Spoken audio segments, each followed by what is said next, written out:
ವ್ಯಾಖ್ಯಾಮುದ್ರಾಂ ಕರಸರಸುಜೈಃ ಪುಸ್ತಕಂ ಶಂಖಚಕ್ರೆ ಬಿಭ್ರದ್ಭಿನ್ನಸ್ಫಟಿಕರುಚಿರೆ ಪುಂಡರೀಕೆ ನಿಷಣ್ಣಃ ಅಮ್ಲಾನಶ್ರೀರಮೃತವಿಷಧೇರಂಶುಭಿಃ ಪ್ಲಾವಯನ್ ಮಾಂ ಆವಿರ್ಭೂಯಾದನಘಮಹಿಮಾ ಮಾನಸೇ ವಾಗಧೀಶಃ ರಮಾಪತಿಂ ಪೂರ್ಣಗುಣಂ ಮುಕುಂದಂ ವ್ಯಾಸಂಚ ವಿಜ್ಞಾನಸಹಸ್ರಭಾನುಂ ಪೂರ್ಣಪ್ರಬೋಧಂಚ ಸುತತ್ವದೀಪಂ ಕ್ರಮಾದ್ಗುರೂಂಶ್ಚ ಪ್ರಣಮಾಮಿ ಮೂರ್ಧ್ನಾ ಸರ್ವೇಂದ್ರಿಯಾಭಿಮಾನಿಸ್ಥಮುಖ್ಯಪ್ರಾಣಸ್ಥವಿಷ್ಣುನಾ ಪ್ರೇರಿತ ಶ್ರೀಶತುಷ್ಟ್ಯರ್ಥಂ ಕರಿಷ್ಯೇ ಕರ್ಮ ಚಾಖಿಲಂ ನಾರಾಯಣಂ ಸುರಗುರುಂ ಜಗದೇಕನಾಥಂ ಭಕ್ತಪ್ರಿಯಂ ಸಕಲಲೋಕನಮಸ್ಕೃತಂಚ ತ್ರೈಗುಣ್ಯವರ್ಜಿತಮಜಂ ವಿಭುಮಾದ್ಯಮೀಶಂ ವಂದೇ ಭವಘ್ನಮರಾಸುರಸಿದ್ಧವಂದ್ಯಂ ನಾರಾಯಣಂ ನಮಸ್ಕೃತ್ಯ ನರಂ ಚೈವ ನರೋತ್ತಮಂ ದೇವೀಂ ಸರಸ್ವತೀಂ ವ್ಯಾಸಂ ತತೋ ಜಯಮುದೀರಯೇ. ಸ್ವಸ್ತ್ಯಸ್ತು ಸತಾಂ. ಶ್ರೀಗುರುಭ್ಯೋ ನಮಃ. ಹರಿ ಓಂ. ಪಾಂಡವರು ವಾರಣಾವತದ ಅಪಾಯದಿಂದ ತಪ್ಪಿಸಿಕೊಂಡು ಹಿಡಿಂಬವನಕ್ಕೆ ಬಂದಿದ್ದಾರೆ. ಹಿಡಿಂಬೆಯ ಆಗಮನದಿಂದ ಹಿಡಿಂಬಾಸುರನ ದುರ್ವರ್ತನೆ ಎಲ್ಲ ಪ್ರಕಟವಾಗುತ್ತೆ. ಹಿಡಿಂಬನನ್ನು ಕೊಂದ ಬಳಿಕ ತಾಯಿಯ ಒಪ್ಪಿಗೆಯಂತೆ ಭೀಮ ಆಕೆಯನ್ನು ಮದುವೆಯಾಗಿ ಘಟೋತ್ಕಚ ಅನ್ನುವಂತಹ ಒಬ್ಬ ಮಗನನ್ನು ಕೂಡ ಪಡೀತಾನೆ. ಅಲ್ಲಿಂದ ಮುಂದೆ ಏಕಚಕ್ರ ನಗರದ ಕಡೆಗೆ ಸಾಗಿ ಒಬ್ಬ ಋತ್ವಿಜನ ಮನೆಯಲ್ಲಿ ವಾಸ ಮಾಡ್ತಾ ಇರುವ ಹೊತ್ತಿಗೆ ಪಾಳಿಗೆ ಸರಿಯಾಗಿ ಒಬ್ಬರನ್ನು ಆಹಾರವಾಗಿ ರಕ್ಕಸನಿಗೆ ಕಳುಹಿಸಬೇಕು ಅನ್ನುವ ಸ್ಥಿತಿ ಇರುತ್ತೆ. ಅಲ್ಲಿಯ ರಾಜ ಅಸಹಾಯಕನಾಗಿ ಆ ರಾಕ್ಷಸನಿಗೆ ತನ್ನನ್ನು ಒಪ್ಪಿಸಿಕೊಂಡು ತನ್ನ ಪ್ರಾಣ ಉಳಿದ್ರೆ ಸಾಕು ಅಂತ ಜನಗಳನ್ನು ಬಲಿ ಇಡ್ತಾನೆ. ಇಂಥ ಸಂದರ್ಭದಲ್ಲಿ ಒಬ್ಬ ಪ್ರಜೆಯಾಗಿ ಸಾಮಾನ್ಯನಾಗಿ ಹೇಗೆ ವರ್ತಿಸಬೇಕು ಅನ್ನೋದನ್ನು ಭೀಮಸೇನ ತೋರಿಸ್ತಾ, ಭೀಮಸೇನ ಏನು ರಾಜ ಆಗಿರಲಿಲ್ಲ ಅಲ್ಲಿ, ಆದರೆ ಒಂದು ಅಪಾಯ ಒಡ್ಡಿದಾಗ, ಇಡೀ ಸಮಾಜಕ್ಕೆ ಒಂದು ದೊಡ್ಡ ತೊಡಕು ಅಂತ ಎದುರಾದಾಗ ಯಾರಾದರೂ ಒಬ್ಬರು ಮುನ್ನುಗ್ಗಲೇಬೇಕಾಗುತ್ತೆ. ಹೀಗೆ ತನ್ನ ಬಲವನ್ನು ಇಲ್ಲಿಯ ತನಕ ನಮಗೆ ಆಶ್ರಯ ನೀಡಿದಂಥವನ ಮನೆಯ ಋಣವನ್ನು ತೀರಿಸುವುದಕ್ಕಾಗಿ ತಾಯಿಯ ಮಾತಿನಂತೆ ಬಕಾಸುರನ ಬಳಿಗೆ ಹೋಗಿ ಅವನಿಗೋಸ್ಕರ ಕೊಟ್ಟಂತಹ ಎಲ್ಲ ಪದಾರ್ಥಗಳನ್ನು ಅಲ್ಲೇ ತಿಂದು ಮುಗಿಸಿ ಯುದ್ಧಕ್ಕೆ ಬಂದಂತಹ ಅವನನ್ನು ಅಡ್ಡ ಹಾಕಿದ. ಸೀಳಿಯಾದ ಬಳಿಕ ಅಲ್ಲಿ ಬಕಾಸುರನ ತಮ್ಮಂದಿರು ಬಹಳ ಜನ ಇದ್ದರು. ತಮ್ಮಂದಿರು ಅನುಬಂಧಿಗಳೆಲ್ಲರೂ ಕೂಡ. ಬಕಾನುಜಸ್ತದಾರಾಜನ್ ಭೀಮಂ ಶರಣಮೇ ಇವಾನ್. ಬಕಾಸುರನ ಅನುಜರು ಮತ್ತು ಅವನ ಜೊತೆಗಿದ್ದಂತಹ ಇನ್ನೂ ಅನೇಕ ಜನ ಎಲ್ಲ ರಾಕ್ಷಸ ಪರಮತ್ರಸ್ತಾಹ ಭೀಮಂ ಶರಣಮಾಯತು. ಎಲ್ಲರೂ ಬಂದು ಭೀಮಸೇನನಿಗೆ ಶರಣಾಗಿ ನಮ್ಮನ್ನು ಬಿಟ್ಬಿಡಿ ಅಂತ ಕೇಳಿದರು. ಯಾಕೆಂದರೆ ಅವನು ಪುರುಷ ಆದ, ಮಾಂಸಭಕ್ಷಕ, ಮನುಷ್ಯರನ್ನು ನರಭಕ್ಷಕನಾಗಿದ್ದ. ಕೊನೆಗೆ ಅವರ ತಮ್ಮಂದಿರೆಲ್ಲ ಇನ್ನು ಮುಂದೆ ನಾವು ಈ ತಪ್ಪು ಮಾಡಲ್ಲ, ನಮ್ಮನ್ನು ಉಳಿಸು ಅಂತ ದೈನ್ಯದಿಂದ ಕೇಳಿಕೊಂಡಾಗ ನಹಿಂಸಾ ಮಾನುಷಾ ಭೂಯೋ ಯುಷ್ಮಾಭಿರಿತಿ ಕರ್ಹಿಚಿತ್ ಹಿಂಸತಾಂ ಹಿವದ ಶೀಘ್ರಂ ಏವಮೇವ ಭವೇದಿತಿ. ಇನ್ನು ಮುಂದೆ ಯಾವತ್ತಾದರೂ ಈ ರೀತಿಯಾದ ದುರ್ವರ್ತನೆ ನಿಮ್ಮ ಹಿರಿಯ ಒಬ್ಬ ಯಮಸದನಕ್ಕೆ ಹೋದಂತೆ ನೀವು ಕೂಡ ಅದೇ ರೀತಿ ನಡ್ಕೊಂಡ್ರೆ ಅವನ ಬೆನ್ನು ಹಿಡಿಯಬೇಕಾಗತ್ತೆ, ಎಚ್ಚರಿಕೆ ಅಂತ ಹೇಳಿ ಕಳುಹಿಸಿದ. ಈ ಕಥೆಯನ್ನು ಸಿಂಹಾಸನ ದ್ವಾತ್ರಿಂಶಿಕ ಅಂತನ್ನುವ 32 ಕಥೆಗಳನ್ನು ಸಂಗ್ರಹಿಸಿದ ವರರುಚಿ ಅನ್ನುವ ಈ ಬಕಾಸುರನ ಕಥೆಯನ್ನೇ ವಿಕ್ರಮಾದಿತ್ಯನ ಕಥೆ ಅಂತ ಹೇಳಿ ಬದಲಾಯಿಸಿಕೊಂಡು ಅಹಿಂಸೆಯಿಂದಲೇ ಎಲ್ಲವನ್ನೂ ಎದುರಿಸಬೇಕು ಹೊರತು ಹಿಂಸೆ ಅಲ್ಲ ಅಂತ ಒಂದು ಸಂದೇಶವನ್ನು ಕೊಡುವ ನೆಪಕ್ಕಾಗಿ ಇದೇ ಕಥೆ, ನೀವೇನು ಕಥೆ ಕೇಳಿದರೂ ಬಕಾಸುರನ ಕಥೆ ಅದೇ ಕಥೆ. ಆದರೆ ವಿಕ್ರಮಾದಿತ್ಯ ಯಾವ ಋತ್ವಿಜನ ಬದಲಾಗಿ ಭೀಮ ಹೋದ್ನೋ ಹಾಗೆ ಆ ದೇಶದ ರಾಜ ವಿಕ್ರಮಾದಿತ್ಯ ಅಲ್ಲಿ ಹೋಗಿ ಕೂಡ್ತಾನೆ. ಕೂತು ಧೈರ್ಯದಲ್ಲಿ ಕೂತದ್ದು ನೋಡಿ ಇವನಿಗೆ ಆಶ್ಚರ್ಯ ಆಗುತ್ತೆ. ಇಷ್ಟು ಧೈರ್ಯದಲ್ಲಿ ನೀನು ಕೂತದ್ದು ಹೇಗೆ ಸಾಧ್ಯ ಆಯಿತು ಅಂತ ಕೇಳಿದಾಗ, ನಾನು ಒಬ್ಬರ ಕುಟುಂಬವನ್ನು ಉಳಿಸ್ಲಿಕ್ಕೋಸ್ಕರ ಹೀಗೆ ಧೈರ್ಯವಾಗಿ ಕೂತಿದ್ದೇನೆ ಅಂತ ಅನ್ನೋದರಲ್ಲಿ ನನಗೆ ಹೆಮ್ಮೆ ಇದೆ. ಸ್ವೇಚ್ಛಯಾದೀಯತೆ ಶರೀರಂ, ನಾನು ನನ್ನ ಇಷ್ಟದಂತೆ ಶರೀರವನ್ನು ಕೊಡ್ತಾ ಇದ್ದೇನೆ, ಅದರಿಂದಾಗಿ ನನಗೆ ಭಯ ಇಲ್ಲ ಅಂತ ಯೋಗಾಧಿಷ್ಠಿತನಾಗಿ ಕೂತಂತಹ ಆ ವಿಕ್ರಮಾದಿತ್ಯ ಹೇಳಿ ಕೊನೆಗೆ ಅವನಿಗೆ ಆಶ್ಚರ್ಯ ಆಗುತ್ತೆ. ನೀನು ನೋಡಿದರೆ ಒಬ್ಬನ ಸಮಸ್ಯೆಯನ್ನಲ್ಲ, ಇಡೀ ಊರಿನ ವಿಶ್ವಸ್ಯಾರ್ತಿ ಹರೋ ಗುರುಹು, ನೀನು ಇಡೀ ವಿಶ್ವದ ಸಮಸ್ಯೆಯನ್ನು ಪರಿಹರಿಸುವವನ ಹಾಗೆ ನನಗೆ ಕಾಣ್ತಾ ಇದ್ದಿ, ನೀನು ಯಾರು ಏನು ಅಂತ ಕೇಳ್ತಾನೆ. ತ್ವಂ ಆತ್ಮನಃ ಸಮೀಹಿತಂಕುರು, ನೀನು ತಿನ್ನುವ ಪದಾರ್ಥದ ವಿವರಣೆ ಕೇಳಿ ತಿನ್ನಬೇಕಾಗಿಲ್ಲ, ಅದು ನಿನಗೋಸ್ಕರ ಬಂದದ್ದು ಅಂತಾದ್ಮೇಲೆ ನೀನು ತಿನ್ನೋದೊಂದೇ ಗತಿ. ಹೀಗೆ ನಾನು ನಿನಗೆ ನನ್ನನ್ನು ಶರಣು ಕೊಟ್ಟಿದ್ದೇನೆ ಅಂತ ಅಂದಮೇಲೆ ನಿನಗೆ ಯಾಕೆ ಯಾರಾದರೂ ಮಸಾಲೆ ಅರಿಯುವಾಗ ಕೇಳಿ ಅರಿತಾರ ಯಾವ ಪ್ರಾಣಿಯನ್ನು ಯಾವ ಹೊತ್ತಿಗೆ ಹೇಗೆ ಕೊಂದು ತಿನ್ನಬೇಕು ಅಂತ? ನಿನಗೆ ಹೊಟ್ಟೆ ತುಂಬಬೇಕಲ್ಲ, ತಿಂದು ಬಿಡು ಅಂತ ಹೀಗೆ ಹೇಳ್ತಾನೆ. ಅವನಿಗಾಗ ತಲೆ ಕೆಡುತ್ತೆ. ಭೂತದ ಬಾಯಲ್ಲಿ ಒಂದಿಷ್ಟು ಭಗವದ್ಗೀತೆ ಬರುತ್ತಲ್ಲಿ.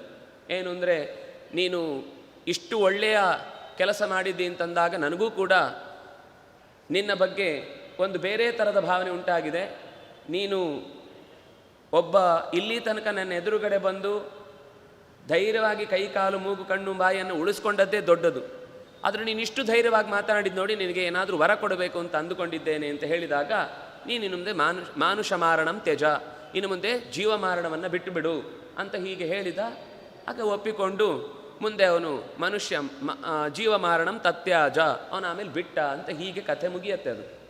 ಆದರೆ ಮೂಲತಃ ಅಲ್ಲಿ ಹಿಂದೆನೇ ಬಂದಿತ್ತು, ಅವನು ತಿಂದು ಹಾಕಿದ ತಲೆ ಕೈಕಾಲು ಮೂಳೆಗಳ ರಾಶಿ ಎಷ್ಟಿತ್ತು ಅಂತಂದರೆ, ಮರದ ತುದಿಯಲ್ಲೆಲ್ಲ ನೆತ್ತರು ಕೈಕಾಲು ತಿಂದದ್ದನ್ನು ಎಸ್ತೆದ್ದು ಇನ್ನೂ ಹಸಿ ಹಾಗೆ ಇತ್ತು.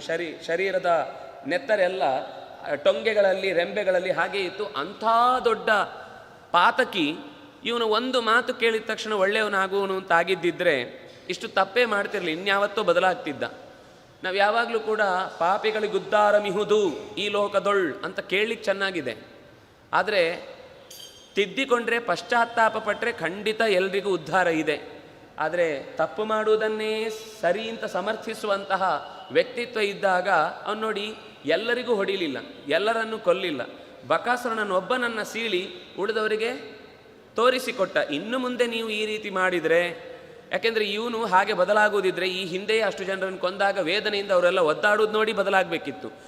ಒಬ್ಬನನ್ನು ಜಜ್ಜಿ ಕೊಂದು ತಿನ್ನುವಾಗ ಆಗದೇ ಇದ್ದ ಬದಲಾವಣೆ ಒಬ್ಬನ ಮಾತಿನಿಂದ ಬದಲಾವಣೆ ಆಯಿತು ಅಂತಂದರೆ ಅದು ನಂಬಲಿಕ್ಕಾಗದೇ ಇರುವ ವಿಷಯ. ಅಂದರೆ ಅಹಿಂಸೆಯನ್ನು ಪ್ರತಿಪಾದಿಸಲಿಕ್ಕೋಸ್ಕರ ಮಹಾಭಾರತದ ಕಥೆಯನ್ನು ಡಿಸ್ಟಾರ್ಟ್ ಮಾಡಿ ಹೇಳಿದ ಕಥೆಗಳು ತುಂಬ ಇದೆ, ಅದರಲ್ಲಿ ಇದೂ ಒಂದು. ಯಾಕೆಂದರೆ ಬಕಾಸುರನ ಕಥೆ ಕೇಳುವಾಗ ಮಕ್ಕಳಿಗೆ ಮಹಾಭಾರತದ ಕಥೆ ಹಾಕಲ್ಲ, ಈ ಕಥೆಯನ್ನು ಹಾಕಿ ನಾವು ಎಲ್ಲದರಲ್ಲೂ ಕೂಡ ಅಹಿಂಸೆಯನ್ನೇ ಮುಂದಿಡ್ತೇವೆ. ಶತ್ರುವಾಗಿ ಭಯೋತ್ಪಾದಕನಾಗಿ ನಮ್ಮ ದೇಶಕ್ಕೆ ನುಗ್ಗಿ 1000 ಜನರನ್ನು ಕೊಂದರೂ ಕೂಡ ಅವನನ್ನು ನಾವು 2 ವರ್ಷ ಆದರೂ ಮನೆಯಲ್ಲಿ ಜೈಲಲ್ಲಿ ಇಟ್ಟು ಬಹಳ ಅತಿಥಿ ದೇವೋ ಭವ ಅನ್ನೋದು ಅವನಿಗೆ ಚೆನ್ನಾಗಿ ಅರ್ಥ ಆಗಬೇಕು ಅನ್ನೋ ಹಾಗೆ ಪೂಜೆ ಮಾಡಿ ಅವನನ್ನು ಗಲ್ಲಿಗೆ ಹಾಕೋ ಪರಿಸ್ಥಿತಿ ಬರುತ್ತೆ. ಅದು ಕೂಡ ರಾಜಕೀಯ ಲಾಭಕ್ಕೆ, ಅವನಿಗೆ ಶಿಕ್ಷೆ ಆಗಬೇಕು ಅಂತಲ್ಲ. ಹೀಗೆ ಹಾಕದೇ ಇದ್ದರೆ ನಾಳೆ ನಮ್ಮನ್ನು ಸರಿಯಾಗಿ ಜನ ನಂಬುವುದಿಲ್ಲ ಅನ್ನುವ ಕಾರಣಕ್ಕಾಗುವಂಥ ಸ್ಥಿತಿಯಲ್ಲಿ ರಾಜಕೀಯ ನಡೆಯುತ್ತೆ. ಆದರೆ ಭೀಮಸೇನ ಅಷ್ಟೆಲ್ಲ ಅಲ್ಲಿ ಮಾಡಿದ ತಪ್ಪಿಗೆ ಅಲ್ಲೇ ಶಿಕ್ಷೆ ಹಾಗೆ ಕೊಟ್ಟಾಗಲೇ ಉಳಿದವರು ನಾಳೆ ತಪ್ಪು ಮಾಡೋದ್ರಿಂದ ಹೆದರ್ಕೊಳ್ತಾರೆ, ಹಿಂದೆ ಸರಿತಾರೆ. ಅವರು ಒಪ್ಪಿಕೊಂಡ್ರು, ನಾವು ಇನ್ನು ಮುಂದೆ ಹೀಗೆ ಮಾಡುವುದಿಲ್ಲ. ತಸ್ಯ ತದ್ವಚನಂ ಶ್ರುತ್ವ ತಾನಿ ರಕ್ಷಾಂಸಿ ಭಾರತ ಏವಮಸ್ವಿತಿ. ಹೀಗೆ ಆಗಲಿ ಭೀಮಸೇನ, ಇನ್ನು ಮುಂದೆ ಯಾವತ್ತೂ ಕೂಡ ನಾವು ತಪ್ಪಿಯೂ ಯಾವುದೇ ಪ್ರಾಣಿಯನ್ನು ಹಿಂಸೆಗೆ ಒಳಪಡಿಸುವುದಿಲ್ಲ, ಕೊಲ್ಲುವುದಿಲ್ಲ, ತಿನ್ನುವುದಿಲ್ಲ ಅಂತ ಮಾತು ಕೊಟ್ಟ ಮೇಲೆ ಸಮಯಂ ಜಗೃಹು, ಮಾತು ಕೊಟ್ಟರು, ಅದರಂತೆ ಬದುಕಿನುದ್ದಕ್ಕೂ ನಡೆಸಿಕೊಂಡರು. ಅವರು ಮುಂದೆ ಘಟೋತ್ಕಜನಿಗೆ ಸಹಾಯಕರಾಗಿ ನಿಲ್ತಾರೆ ಮಾಯಾ ತಂಡದಲ್ಲಿ. ಯಾಕೆಂದರೆ ಇದೆಲ್ಲ ಈ ಬಕ ಹಿಡಿಂಬ ಇವರೆಲ್ಲರೂ ಕೂಡ ರಾಮಾಯಣದ ಕಾಲದಲ್ಲಿ ಬಂದಂತಹ ವ್ಯಕ್ತಿಗಳೇ. ಆಗ ರಾಮನ ಕೈಯಿಂದ ಏನೋ ಕಾರಣಕ್ಕೆ ತಪ್ಪಿಸಿಕೊಂಡಿರ್ತಾರೆ. ಅವರೆಲ್ಲ ಎಲ್ಲಿಯವರು ಅಂದರೆ ನಮಗೆ ಇವತ್ತಿನ ಸೌತ್ ಆಫ್ರಿಕಾದ ಭಾಗದಲ್ಲಿ, ದಕ್ಷಿಣ ಆಫ್ರಿಕಾದ ಜಾಗದವರು ಅವರೆಲ್ಲ. ಅದು ನಮಗೆ ಇನ್ನೂ ಸ್ಪಷ್ಟ ಗೊತ್ತಾಗೋದು ಕಾಲಯವನ ಕಥೆಯಲ್ಲಿ. ಕೃಷ್ಣನನ್ನು ಅಟ್ಟಿಸಿಕೊಂಡು ಬಂದವ ಹೇಗಿದ್ದ ಅಂತ ಹೇಳುವಾಗ ಈ ಎಲ್ಲ ಸೈನ್ಯ ಅವನ ಜೊತೆಗಿತ್ತು, ಆಫ್ರಿಕಾದಿಂದ ಬಂತು ಅಂತನ್ನುವುದನ್ನು ಮಹಾಭಾರತ ಮುಂದೆ ಹೇಳುತ್ತೆ. ಹಾಗಾಗಿ ಎಲ್ಲ ಒಂದಕ್ಕೊಂದು ಒಬ್ಬ ರಾಜನಾಗಿ ಹೇಗೆ ವರ್ತಿಸಬೇಕಿತ್ತು ಅದನ್ನು ರಾಜ ತಪ್ಪು ಮಾಡಿದಾಗ ಭೀಮಸೇನೆ ಹೇಗೆ ನಡೆಸಿದ, ಅಷ್ಟಾಗಿ ತಾನು ಮಾಡಿದ ಕೆಲಸ ಅಂತ ಎಲ್ಲರ ಮುಂದೆ ಘೋಷಣೆ ಮಾಡಿಕೊಳ್ಳಿಲ್ಲ. ಆ ಋತ್ವಿಜನಿಗೆ ಹೇಳಿದ್ದ, ನಾನು ಮಾಡಿದ್ದು ಅಂತ ಏನೂ ಹೇಳಲಿಕ್ಕಿಲ್ಲ, ನೀನು ನನಗೆ ಸಹಾಯ ಮಾಡೋದಷ್ಟೇ ನನ್ನ ಕರ್ತವ್ಯ. ಕೊನೆಗೆ ಎಲ್ಲರೂ ಕೇಳಿಯೇ ಕೇಳಿದರು. ಆಗ ಇವನಿಗೊಂದು ಮಂತ್ರಸಿದ್ಧಿ ಇದೆ, ಈ ಮಂತ್ರಸಿದ್ಧಿಯಿಂದಾಗಿ ಆ ರಾಕ್ಷಸನನ್ನು ಕೊಲ್ಲುವುದಕ್ಕೆ ಸಾಧ್ಯ ಆಯಿತು ಅಂತೆಲ್ಲ ಹೇಳಿದ ಮೇಲೆ ಆ ಯಾವ ಮನೆಯ ಪಾಳಿಯಿಂದಾಗಿ ಇವತ್ತು ನಮಗೆ ರಾಕ್ಷಸನಿಂದ ಬಿಡುಗಡೆ ಆಯಿತು ಅಲ್ಲಿಗೆಲ್ಲರೂ ಓಡಿ ಬರ್ತಾರೆ.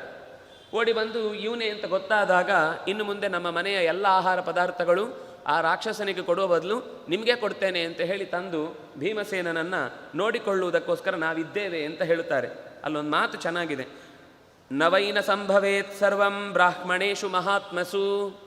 ಋತ್ವಿಜರು ಮನಸ್ಸು ಮಾಡಿದರೆ ಅವ್ರ ಹತ್ರ ಆಗುವುದಿಲ್ಲ ಅನ್ನುವ ಮಾತು ಇಲ್ಲವೇ ಇಲ್ಲ.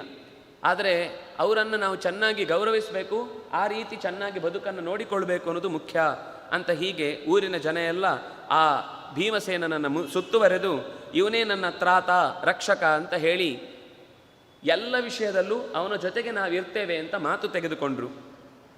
ಸತ್ಕಾರ ಮಾಡಿದರು. ಅವರೇನು ಮಾಡಿದರು?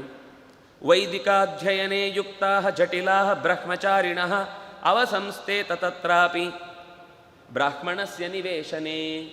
ಆ ವಿಪ್ರನ ಮನೆಯಲ್ಲಿ ವೇದದ ಅಧ್ಯಯನವನ್ನು ಮಾಡಿಕೊಂಡು ಶಾಸ್ತ್ರಾಧ್ಯಯನವನ್ನು ಮಾಡಿಕೊಂಡು ಜಟಿಲಾಹ ಜಟೆಯನ್ನು ಬಿಟ್ಟುಕೊಂಡು ಬ್ರಹ್ಮಚರ್ಯ ವ್ರತದಲ್ಲಿ ಭಿಕ್ಷೆಯನ್ನು ಬೇಡ್ತಾ ಯಥಾಸ್ಥಿತವಾಗಿ, ಅಂದರೆ ನಮ್ಮದೆಲ್ಲ ಕಾಲ ಮುಗಿಯಿತು, ಓದುವ ಟೈಮ್ ಮುಗಿಯಿತು, ನಮ್ಮದೇನು ಡಿಗ್ರಿ ತೊಗೊಂಡ್ಮೇಲೆ ಮತ್ತೆ ಓದಲಿಕ್ಕಿಲ್ಲ ಅಂತ ನಮ್ಮದು ಇವತ್ತೊಂದು ಏನು ಯೋಚನೆ ಇದೆ, ಇವರು ಇನ್ನೂ ಕೂಡ ಆ ಸ್ಥಿತಿಯಲ್ಲಿ ವಾರಣಾವತದಿಂದ ತಪ್ಪಿಸಿಕೊಂಡು ಹಿಡಿಂಬವನದ ಕಷ್ಟಪಟ್ಟು ಆಮೇಲೆ ಈಗ ಏಕಚಕ್ರ ನಗರದಲ್ಲಿ ಬಕಾಸುರನ ಈ ಎಲ್ಲ ಸಮಸ್ಯೆಯನ್ನು ತೀರಿಸಿಕೊಂಡ ಮೇಲೆ ಮತ್ತೆ ಯಥಾವತ್ತಾಗಿ ನಿರುಮ್ಮಳವಾಗಿ ಕೂತು ಒಂದು ಮನೆಯಲ್ಲಿ ಅಧ್ಯಯನದಲ್ಲಿ ತಮ್ಮನ್ನು ತಾವು ತೊಡಗಿಸಿಕೊಂಡ್ರು. ದೀರ್ಘಕಾಲಂ ಸಹೋಷಿತಾ, ಬಹಳ ದೀರ್ಘಕಾಲ ಅಲ್ಲಿಯೇ ಉಳಿದ್ರು ಅಂತ ಆದಮೇಲೆ ಚೈತ್ರ ರಥ ಪರ್ವ ಅಂತ ಒಬ್ಬ ಗಂಧರ್ವನ ಭೇಟಿಯಾಗುವ, ಒಬ್ಬ ರಾಕ್ಷಸಿನ ಭೇಟಿಯಾಗುವ ಕಥೆಯನ್ನು ಮುಂದೆ ಹೇಳುತ್ತೆ. ಈ ಕಥೆಗಳಲ್ಲಿ ಒಂದು ಖುಷಿಯಾಗುವುದೇನು ಅಂತಂದರೆ, ಒಂದಾದ್ಮೇಲೆ ಒಂದಕ್ಕೊಂದು ಒಳ್ಳೆಯ ಕಥೆಗೆ ಲಿಂಕ್ ಸಿಗ್ತಾ ಹೋಗುತ್ತೆ. ಯಾವ ಕಥೆಯೂ ಕೂಡ ಸುಮ್ಮನೆ ಕಾರಣ ಇಲ್ಲದೆ ಮಧ್ಯದಲ್ಲಿ ತೂರಿಸಿದ್ದಲ್ಲ ಅನ್ನೋದು ಗೊತ್ತಾಗುತ್ತೆ. ಇವತ್ತಿನ ವಿಮರ್ಶಕರೆಲ್ಲ ಇದು ಕಥೆ ಸೇರಿದ್ದು, ಒಂದಕ್ಕೊಂದು ಸಂಬಂಧ ಇಲ್ಲ, ಆಮೇಲೆ ಬೆಳೆದದ್ದು ಅಂತ ಹೀಗೆ ತಮ್ಮದೇ ತಲೆಗೆ ತೋಚಿದ್ದೆಲ್ಲ ಹೇಳ್ತಾರೆ.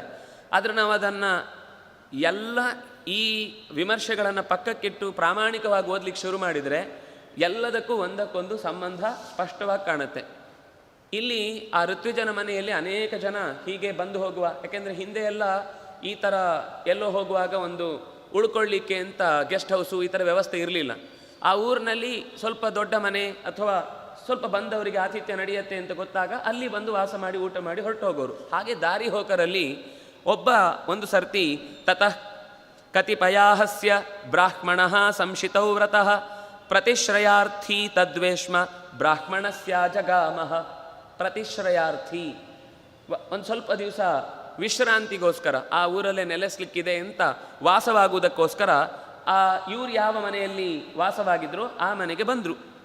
ಬಂದಾಗ ಸಹಜವಾಗಿ ಅವರಿಗೆ ಚರ್ಚೆ ಏನು ಅಂತಂದರೆ, ಯಾವಾಗಲೂ ಕೂಡ ಇಲ್ಲೂ ಕೂಡ ಬ್ರಹ್ಮಚರ್ಯವನ್ನು ನಡೆಸ್ತಾ ವೇದಾಧ್ಯಯನ ನಿತ್ಯ ಮಾಡ್ತಾ ಇರುವ ಅದು ಭೀಮಸೇನನ ಧ್ವನಿ, ಋತ್ವಿಜರು ಆ ವೇದ ಮಂತ್ರ ಅದನ್ನೆಲ್ಲ ಕೇಳ್ತಾ ಇದ್ದರೆ ತುಂಬ ಸಂತೋಷವಾಗಿ ಪರಸ್ಪರ ನಮ್ಮದೇ ಪಂಗಡದವರು ಇವರು ಅಂತ ಹೇಳಿ ಮಾತುಕತೆಗಿಳಿದ್ರು. ಆ ಮಾತುಕತೆಯಲ್ಲಿ ಸತತ್ರ ಕಥಯದ್ವಿಪ್ರಹ ಕಥಾಂತೆ ಜನಮೇ ಜಯ, ಒಳ್ಳೊಳ್ಳೆಯ ಇತಿಹಾಸದ ಕಥೆಗಳನ್ನು, ಬೇರೆ ಕಡೆಯಲ್ಲಿ ನಡೆದ ರಾಜಕೀಯದ ವಿಷಯಗಳನ್ನೆಲ್ಲ ಸಹಜವಾಗಿ ಚರ್ಚೆ ಮಾಡಿದರು. ಚರ್ಚೆ ಮಾಡುವಾಗ ಪಾಂಚಾಲೇಶ್ವದ್ಭುತಾಕಾರಂ ಯಾಜ್ಞಸೇನ್ಯಾ ಸ್ವಯಂವರಂ ಮಾತಾಡ್ತಾ ಮಾತಾಡ್ತಾ ಪಾಂಚಾಲ ದೇಶದ ಋತ್ವಿಜರ ಮಾತು, ದೃಪದನ ಅದಕ್ಕೆ ಪ್ರತಿಯಾದ ಮಾತು, ಅಲ್ಲಿ ನಡೆದ ನಡಿಲಿಕ್ಕಿರುವ ಯಾಜ್ಞಸೇನಿಯ ಸ್ವಯಂವರದ ಕಥೆ, ಇಷ್ಟನ್ನು ಅವನು ಹೇಳ್ತಾ ಹೋಗ್ತಾನೆ. ದೃಷ್ಟದ್ಯುಮ್ನ ಅಂತ ಒಬ್ಬ ಹುಟ್ಟಿದ, ಶಿಖಂಡಿ ಅನ್ನುವ ಒಬ್ಬ ಹುಡುಗ ಮನೆಯಲ್ಲಿ ಹುಟ್ಟಿ ಬಂದ ಅಂತ ಹೀಗೆಲ್ಲ ಮಾತುಕತೆ ಬಂದಾಗ ಪಾಂಡವರು ಕೇಳುತ್ತಾರೆ. ಅಂದರೆ ಅವನು ಸಂಕ್ಷೇಪವಾಗಿ ಹೇಳಿದ, ಆ ಮನೆಯಲ್ಲಿ ಬೆಂಕಿಯಿಂದ ಹುಟ್ಟಿದಂಥ ದೃಷ್ಟದ್ಯುಮ್ನ ಮತ್ತು ಯಾಜ್ಞಸೇನಿ ಅಂತ ಇಬ್ಬರಿದ್ದಾರಲ್ವಾ, ಅದರಲ್ಲಿ ಯಾಜ್ಞಸೇನಿ ಅವಳಿಗೆ ಅವಳ ಚಂದ ಏನು ಅಂತ ನಮಗೆ ಹೇಳಲಿಕ್ಕೆ ಸಾಧ್ಯ ಇಲ್ಲ, ಅವಳಿಗೊಂದು ಸ್ವಯಂವರ ಗೊತ್ತಾಗಿದೆ ಅಂತ ಇಷ್ಟು ವಿಷಯ ಹೇಳಿದಾಗ ಪಾಂಡವರು ಕೇಳ್ತಾರೆ, ಹೌದಾ, ಇಲ್ಲಿ ದೃಪದನಿಗೆ ಆ ಬ್ರಾಹ್ಮಣನ ಜೊತೆಗೆ ಅಂದರೆ ದ್ರೋಣನ ಜೊತೆಗೆ ಆದ ಸಂವಾದ ಏನು, ಯಾಕೆ ಅವರ ವಿರುದ್ಧ ಪರಸ್ಪರ ವೈರ ಹುಟ್ಟಿಕೊಂಡಿತು, ಆಗ ದೃಷ್ಟದ್ಯುಮ್ನ ಮತ್ತು ಯಾಜ್ಞಸೇನಿ ಹೇಗೆ ಹುಟ್ಟಿದ್ರು, ಇದೆಲ್ಲ ನನಗೆ ಸ್ವಲ್ಪ ವಿವರವಾಗಿ ಹೇಳಿ ಅಂತ. ಯಾಕೆಂದರೆ ಈ ಕಥೆ ನಡೀತಾ ಇರೋದು ಜನಮೇಜಯನಿಗೆ ಮತ್ತು ವೈಶಂಪಾಯನರಿಗೆ. ಜನಮೇಜಯನಿಗೆ ವೈಶಂಪಾಯನರು ಹೇಳ್ತಾ ಇರುವ ಕಥೆಯಲ್ಲಿ ಪಾಂಡವರು ಆ ಋತ್ವಿಜನ ಹತ್ರ ಪ್ರಶ್ನೆ ಕೇಳ್ತಾ ಇದ್ದಾರೆ. ಆ ಋತ್ವಿಜರ ಹತ್ರ ಪ್ರಶ್ನೆ ಕೇಳುವಾಗ ಋತ್ವಿಜರು ಹೇಳ್ತಾರೆ, ಇದು ಹಿಂದೆ ಏನಾಯಿತು ಅಂತ ಭಾರದ್ವಾಜ ಆಶ್ರಮದ ಕಥೆಯನ್ನು ಶುರು ಮಾಡ್ತಾರೆ. ದ್ರೋಣ ಅಂತಂದರೆ ಯಾರು? ಕಥಂ ದ್ರೋಣಾನ್ ಮಹೇಶ್ವಾಸಾತ್ ಸರ್ವಾಣ್ಯಸ್ತ್ರಾಣ್ಯ ಅಶಿಕ್ಷತ ದೃಷ್ಟದ್ಯುಮ್ನೋ ಮಹೇಶ್ವಾಸ ಕಥಂ ದ್ರೋಣಸ್ಯ ಮೃತ್ಯುದಃ. ಅವ್ರಿಗೆ ಸ್ವಲ್ಪ ಗೊತ್ತಿದೆ, ದೃಷ್ಟದ್ಯುಮ್ನ ಅಂತ ಹುಟ್ಟಿದವನು ದ್ರೋಣನ ಸಾವಿಗಾಗಿಯೇ ಹುಟ್ಟಿದ್ದಾನೆ ಅಂತ. ಇದೆಲ್ಲ ಹೇಗಾಯಿತು, ಯಾಕಾಯಿತು? ಮತ್ತೆ ಸಾವಿಗಾಗಿ ಹುಟ್ಟಿದ್ದಾನೆ ಅಂತ ಗೊತ್ತಿದ್ದ ಮೇಲೂ ಕೂಡ ದ್ರೋಣಾಚಾರ್ಯರು ಅವನಿಗೆ ಪಾಠವನ್ನು ಮಾಡ್ತಾರೆ ಅಂತ ಅನ್ನೋದನ್ನು ಹೇಗೆ ನಂಬಲಿಕ್ಕಾಗುತ್ತೆ? ಯಾರಾದರೂ ನಾಳೆ ನಮ್ಮ ಮನೆಯನ್ನು ಇವನು ಕಸ್ಕೊಳ್ತಾನೆ ಅಂತ ಗೊತ್ತಿದ್ದಾಗ, ಇವತ್ತು ಅವನ ಆತಿಥ್ಯಕ್ಕೆ ಅಂತ ಬಂದಾಗ ನಾವು ಅವನಿಗೆ ಮನೆಯಲ್ಲಿ ಒಂದು ತೊಟ್ಟು ನೀರಾದರೂ ಕೊಡ್ಲಿಕ್ಕೆ ಸಾಧ್ಯ ಇದೆಯಾ? ಆದರೆ ಅಂಥದ್ರಲ್ಲಿ ದ್ರೋಣಾಚಾರ್ಯರು ನನ್ನನ್ನು ಕೊಲ್ಲಿಕ್ಕೋಸ್ಕರ ಹುಟ್ಟಿದ್ದಾನೆ ಅಂತ ಜಗಜ್ಜಾಹೀರಾಗಿ ಗೊತ್ತಿರುವ ದೃಷ್ಟದ್ಯುಮ್ನನಿಗೆ ಅವನು ಬಂದು ಪಾಠವನ್ನು ಹೇಳಿ ಅಂತ ಕೇಳಿದಾಗ ಸ್ವಲ್ಪವೂ ಬೇಸರ ಮಾಡಿಕೊಳ್ಳದೆ ಪಾಠ ಮಾಡಿದ್ರು ಅಂತ ಅನ್ನೋದನ್ನು ಹೇಗೆ ಅರ್ಥ ಮಾಡಿಕೊಳ್ಬೇಕು? ಇದರ ಹಿನ್ನೆಲೆ ಏನು ಅಂತ ಹೀಗೆ ಪ್ರಶ್ನೆ ಕೇಳಿದಾಗ ಆ ಋತ್ವಿಜ ಕಥೆಯನ್ನು ಮುಂದುವರಿಸ್ತಾನೆ. ಗಂಗಾದ್ವಾರಂ ಪ್ರತಿ ಮಹಾನ್ ಬಭೂವರ್ಷಿರ್ ಮಹಾತಪಾಹ. ಗಂಗಾದ್ವಾರದಲ್ಲಿ ಭರದ್ವಾಜ ಋಷಿಗಳು ಗುರುಕುಲವನ್ನು ಶಿಕ್ಷಣಕ್ಕಾಗಿ ಮಕ್ಕಳಿಗೆ ಗುರುಕುಲವನ್ನು ಕಟ್ಟಿಕೊಂಡು ವಾಸವಾಗಿದ್ದರು. ಅವರು ಅಲ್ಲಿ ಪಾಠವನ್ನು ಮಾಡ್ತಾ ಇದ್ದರು. ಈ ಗಂಗಾದ್ವಾರ ಅನ್ನುವ ಶಬ್ದ ಬಂದಾಗ ನಮಗೆ ಭಾಗವತದ ಅಜಾಮಿಳನ ಕಥೆ ನೆನಪಾಗುತ್ತೆ. ಯಾಕೆಂದರೆ ಅಜಾಮಿಳ ನಮಗೆ ಗೊತ್ತಿರುವ ಕಥೆ ಏನು ಅಂದರೆ, ಅವನು ನಾರಾಯಣ ಅಂತ ಹೇಳಿದ ತಕ್ಷಣ ವಿಷ್ಣುದೂತರು ಕರ್ಕೊಂಡು ಹೋಗಿದ್ದಲ್ಲ, ಅವನಿಗೆ ಅಲ್ಲಿ ತನಕ ನಾರಾಯಣ ಅನ್ನುವ ನಾಮವನ್ನು ನಾನು ಉಚ್ಚಾರಣೆ ಮಾಡಿದರೆ ಹೇಗೆ ನನ್ನ ಪರವಾಗಿ ದೇವತೆಗಳೂ ಕೂಡ ವಾದಿಸ್ತಾರೆ ಅಂತ ಗೊತ್ತಾಗೋ ಒಂದು ವಿಷನ್ ಗೊತ್ತಾಗಿದ್ದು.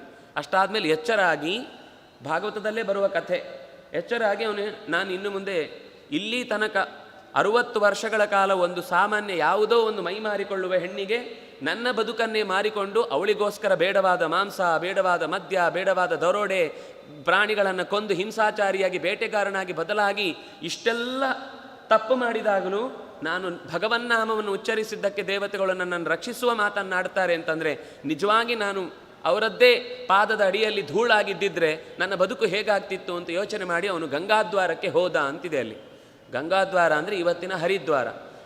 ಎಲ್ಲಿಯ ತನಕ ಅಲಕನಂದ, ನಂದಾಕಿನಿ, ಮಂದಾಕಿನಿ ಅಂತ ಬೇರೆ ಬೇರೆ ಹೆಸರಿನಿಂದ ಬಂದದ್ದು, ಕೊನೆಯ 6ನೇ ಪ್ರಯಾಗ ಮುಗಿದಾಗ, ಷಟ್ಪ್ರಯಾಗದಲ್ಲಿ ಕೊನೆಯ ಪ್ರಯಾಗಕ್ಕೆ ಮುಗಿದು ಬಂದಾಗ, ದೇವಪ್ರಯಾಗದ ಕೊನೆಯಿಂದ ಹೊರಗೆ ಬರುವಾಗ ಆಕೆ ಗಂಗೆ ಆಗ್ತಾಳೆ. ಅದು ಗಂಗೆಯಾಗಿ ಬಂದ ದ್ವಾರ.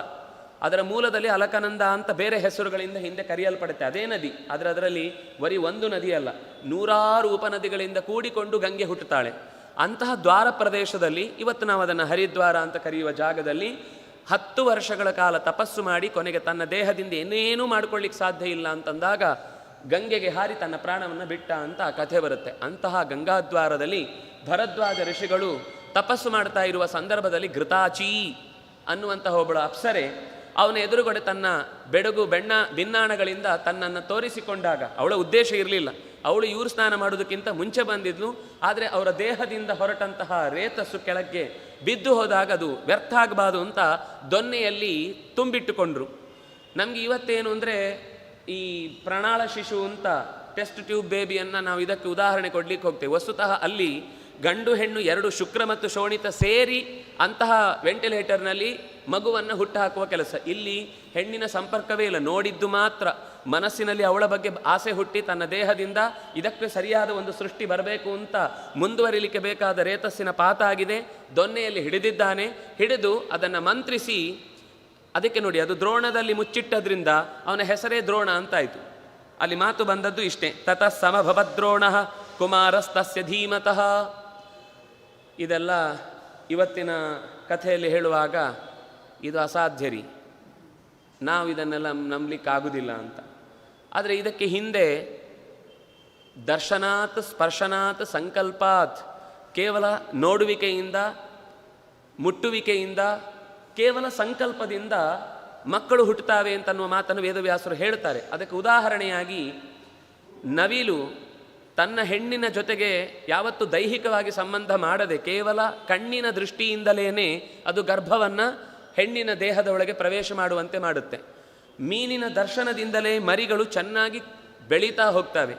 ಸ್ಮರಣೆ ಮಾಡುವುದರಿಂದಲೇ ಎಲ್ಲೋ ದೂರದಲ್ಲಿರುವಂತಹ ಆಮೆಗೆ ಇಲ್ಲಿಂದ ಆಹಾರ ಸಿಗುತ್ತೆ. ತಾಯಿ ನನ್ನ ಮಕ್ಕಳು ಅಂತ ಹೇಳಿ ಬೆಚ್ಚಗೆ ತನ್ನ ದೇಹವನ್ನು ತಾನೇ ಅಪ್ಪಿಕೊಂಡಾಗ 10,000 ಕಿಲೋಮೀಟರ್ ದೂರದಲ್ಲಿ ಯಾವುದೋ ಒಂದು ಸಮುದ್ರದ ದಡದಲ್ಲಿ ಮುಚ್ಚಿಟ್ಟು ಮರಳಿನ ಒಳಗೆ ಇರುವಂತಹ ಮೊಟ್ಟೆ ತಾನಾಗಿ ಶಾಖದಿಂದ ಒಡೆದು ತನಗೆ ಬೇಕಾದಂತಹ ಆಹಾರವನ್ನು ಪಡೆದು ಅಲ್ಲಿಂದ ಯಾವ GPS ಇಲ್ಲದೆ ವಾಪಸ್ಸು ತನ್ನ ತಾಯಿಯ ಕಡೆಗೆ 10,000 ಕಿಲೋಮೀಟರ್ ಹುಡುಕೊಂಡು ಬಂದು ನಿಲ್ಲುತ್ತೆ. ಇದೆಲ್ಲ ಪ್ರಕೃತಿಯಲ್ಲಿ ನಡೆಯುವಂತಹದ್ದೇ. ನಾವು ಅಂಥಕ್ಕೆ ಇಂಟ್ರೆಸ್ಟ್ ಕೊಟ್ಟು ನೋಡುವುದಿಲ್ಲ, ಅದರಿಂದ ನಮ್ಗೆ ಗೊತ್ತಾಗುವುದಿಲ್ಲ. ಅದರಿಂದಾಗಿ ನಮಗೆ ಗೊತ್ತಿರುವುದು ದೈಹಿಕವಾದ ಗಂಡು ಹೆಣ್ಣಿನ ಸಂಪರ್ಕದಿಂದ ಮಾತ್ರ ಆಗುವ ಸೃಷ್ಟಿ ಅಂತ ಏನಿದೆ, ಅದಕ್ಕಿಂತ ಪೂರ್ವದಲ್ಲೂ ಅನೇಕ ಥರದ ಸೃಷ್ಟಿ ಇತ್ತು ಅಂತ ಅನ್ನೋದನ್ನು ನಾವೀಗ ಗಿಡ ಕೊಂಬೆ ಕಟ್ಟು ಮಾಡಿ ತೊಗೊಂಡು ಹೋಗಿ ನೆಟ್ಟರೆ ಅದು ಬೆಳೆಯುತ್ತೆ. ಹೇಗಾಯಿತು? ಅದರಲ್ಲಿ ಒಪ್ಪಲಿಕ್ಕೆ ಬರುತ್ತೆ ಅಂತಂದಮೇಲೆ ಇದೇ ರೀತಿ ಮನುಷ್ಯನಿಗೂ ಅಂತಹದ್ದೇ ಒಂದು ವಿಶಿಷ್ಟವಾದ ವ್ಯವಸ್ಥೆ ದೊಡ್ಡವರಲ್ಲಿತ್ತು. ಯಾರು ಮಾನಸಿಕವಾಗಿ ತುಂಬ ದೃಢರೋ, ಯಾರ ಮೈಯ ಬಳಿ ಅತ್ಯಂತ ಉತ್ತಮವಾದ ತಪಸ್ಸಿತ್ತು, ಅಂತಹ ತಪಸ್ಸುಗಳ ಮೂಲಕ ಈ ಸೃಷ್ಟಿಯ ಪ್ರಕ್ರಿಯೆ ನಡೀತಾ ಇತ್ತು. ಆ ಪ್ರಕಾರ ದ್ರೋಣ ಹುಟ್ಟಿದ್ರು. ಅದಕ್ಕೆ ಆರಂಭದಲ್ಲೇ ಒಂದು ಮಾತು ಬಂದಿತ್ತು, ಭರತಾನ ಮಹಜ್ಜನ್ಮ ಮಹಾಭಾರತ ಮುಚ್ಯತೆ. ಎಲ್ಲರೂ ಹುಟ್ಟಿದಂತೆ ಹುಟ್ಟಿ ಎಲ್ಲರೂ ಸತ್ತಂತೆ ಸತ್ತಿದ್ರೆ ಮಹಾಭಾರತ ಆಗಿರ್ತಿರ್ಲಿಲ್ಲ. ನಮ್ಮಂತೆ ಹುಟ್ಟದೆ ನಮ್ಮಂತೆ ಬೆಳೆಯದೆ, ಇನ್ನು ಮುಂದಿನ ಕಥೆ ಅಂತೂ ಇನ್ನೂ ವಿಚಿತ್ರ, ಯಜ್ಞದಲ್ಲಿಯೇ ಹುಟ್ಟಿ ಬರುವಂಥದ್ದು. ಈಗ ಹೇಳಿದ ಕಥೆ ಒಂದು ದೊನ್ನೆಯಲ್ಲಿಟ್ಟು ಅದನ್ನು ಸಂರಕ್ಷಣೆ ಮಾಡಿ ಮಗುವಾಗಿಸಿಕೊಂಡು ಆ ಮಗುವನ್ನು ಪೋಷಣೆ ಮಾಡಿ ತನ್ನ ಆಶ್ರಮದಲ್ಲಿ ಸಾಕಿ ಬೆಳೆಸಿದ ಅಂತ. ಅಂದರೆ ಇಲ್ಲಿ ನೀವು ನೋಡಿದರೆ ಪಾಂಡವರ ಹುಟ್ಟು ನೋಡಿ, ಕೌರವರ ಹುಟ್ಟು ನೋಡಿ, ದ್ರೋಣಾಚಾರ್ಯರಾಯಿತು, ಕೃಪಾಚಾರ್ಯರಾಯಿತು, ಭೀಷ್ಮಾಚಾರ್ಯರಾಯಿತು, ಯಾರನ್ನು ನೋಡಿದರೂ ಎಲ್ಲ ಒಂದಕ್ಕಿಂತ ಒಂದು ವಿಚಿತ್ರವಾದ ಕಥೆಯೇ ಇರುವುದು.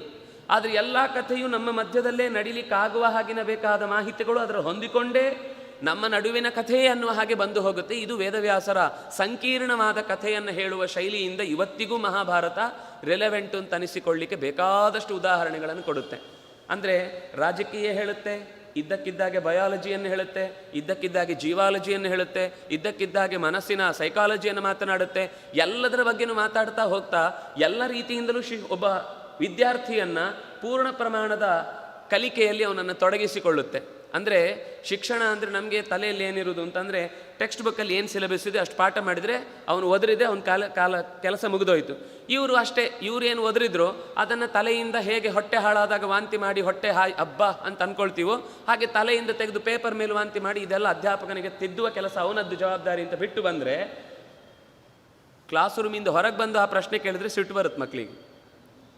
ಮುಗಿದೋದ್ಮೇಲೆ ಅದರ ಬಗ್ಗೆ ಹಾಗಾದರೆ ಏನು, ಅದನ್ನು ಇಷ್ಟು ದಿವಸ ಓದಿದ್ದು ವಾಂತಿ ಮಾಡಲಿಕ್ಕೋಸ್ಕರ ಹೊರತು ಇಷ್ಟು ದಿವಸ ಓದಿದ್ದು ನನಗೋಸ್ಕರ ಏನೋ ಒಂದು ಅದರಲ್ಲಿ ಅಪೂರ್ವವಾದ ಸಂಗತಿಯನ್ನು ನಾನು ಕಲಿತಾ ಇದ್ದೇನೇನೋ ಖುಷಿ ಇಲ್ಲದೆ ಕಲ್ತದ್ದದು. ಹಾಗಿದ್ಮೇಲೆ ಅದು ಜೀವನದುದ್ದಕ್ಕೂ ಯಾವತ್ತೂ ಅವನಿಗೆ ವಿದ್ಯೆ ಆಗಿ ಅದು ಒಲಿಯತ್ತೆ. ಇಲ್ಲಿ ಆ ಮಾತು ಬಂತು. ಪಾಂಡವರು ಅಲ್ಲೂ ಕೂಡ ಬಹಳ ಆಸಕ್ತಿಯಿಂದ ತಾವೇ ವಿದ್ಯಾಭ್ಯಾಸವನ್ನು ವೇದಾಧ್ಯಯನವನ್ನು ಮಾಡಿಕೊಂಡು ತಮ್ಮ ಕಾಲವನ್ನು ಸುಖವಾಗಿ ಕಳೀತಾ ಇದ್ರು ಅಂತ. ಅಧ್ಯಯನ ಅನ್ನೋದು ಗುರುಕುಲದಲ್ಲಿ ಇದ್ದಾಗ ಮಾತ್ರ ಅಲ್ಲ, ಶಾಲೆಯಲ್ಲಿ ಇದ್ದಾಗ ಮಾತ್ರ ಅಲ್ಲ. ನಮಗೂ ಗೊತ್ತಾಗುತ್ತೆ, ಮಕ್ಕಳನ್ನು ನಾವು ಸುಮ್ಮನೆ ಇಲ್ಲಿ ಕರ್ಕೊಂಡು ಬಂದು ಬಿಟ್ಟಿದ್ದಿದ್ರೆ ಇಲ್ಲೇನೋ ಮಾಡ್ತಿರ್ತಾರೆ, ಆದರೂ ಕಿವಿಯಲ್ಲಿ ಹೇಳಿದ ಈ ಕಡೆಯ ಮಾತು ಕಿವಿ ಬೀಳ್ತಾನೆ ಇರುತ್ತೆ, ಒಂದು ಸಂಸ್ಕಾರ ಇರುತ್ತೆ. ಆದರೆ ನಮಗೇನು ಅಂದರೆ, ಅಯ್ಯೋ ಮಕ್ಕಳು ಇಷ್ಟು ಬೇಗ ಯಾಕೆ ನಮ್ಮ ಹಾಗೆ 60 ದಾಟಿದ ಕೆಲಸಗಳಿಗೆಲ್ಲ ಬರಬೇಕು, ಬೇಡ ಅಂತ ನಾವು ಬಿಟ್ಟು ಬರ್ತೇವೆ. ಆದರೆ ಮೂಲದಲ್ಲಿ ಮಕ್ಕಳಿಗೆ ಕೇಳಿ ನೋಡಿಯೇ ಕಲಿಯುವುದು ಹೊರತು ಹೇಳಿಕೊಟ್ಟು ಕಲಿಯುವುದು ಅಂತ ಅನ್ನೋದು ಇಲ್ಲವೇ ಇಲ್ಲ. ಅದರಿಂದಾಗಿ ನಮ್ಮ ಕಲಿಕೆ ಅನ್ನೋದು ಸಹಜವಾಗಬೇಕಾದ್ರೆ ಮೊದಲು ನಮ್ಗೆ ಅದರ ಬಗ್ಗೆ ಆಸಕ್ತಿ ಬರಬೇಕು. ಪಾಂಡವರಲ್ಲಿ ಆಸಕ್ತಿ ಇದ್ದದ್ರಿಂದ ಈ ಪ್ರಶ್ನೆಗಳನ್ನು ಕೇಳಿದರು. ಇಲ್ಲಾಂದ್ರೆ ಅವನ ಹತ್ರ ಈ ಪ್ರಶ್ನೆ ಯಾಕೆ ಕೇಳಬೇಕು? ಈ ಪ್ರಶ್ನೆ ಕೇಳಿದಾಗ ದ್ರೋಣಾಚಾರ್ಯರ ಹುಟ್ಟಿನ ಕಥೆಯನ್ನು ಹೇಳಿ ಮುಂದೆ ಭರದ್ವಾಜಸ್ಯತು ಸಖಾ ಪ್ರಶಥೋ ನಾಮ ಪಾರ್ಥಿವ. ಭರದ್ವಾಜನಿಗೆ ಒಬ್ಬ ಗೆಳೆಯ ಇದ್ದ, ರಾಜರ್ಷಿ ಅವನು, ಪೃಷತ ಅಂತ ಅವನ ಹೆಸರು, ಪಾಂಚಾಲ ದೇಶದ ರಾಜ.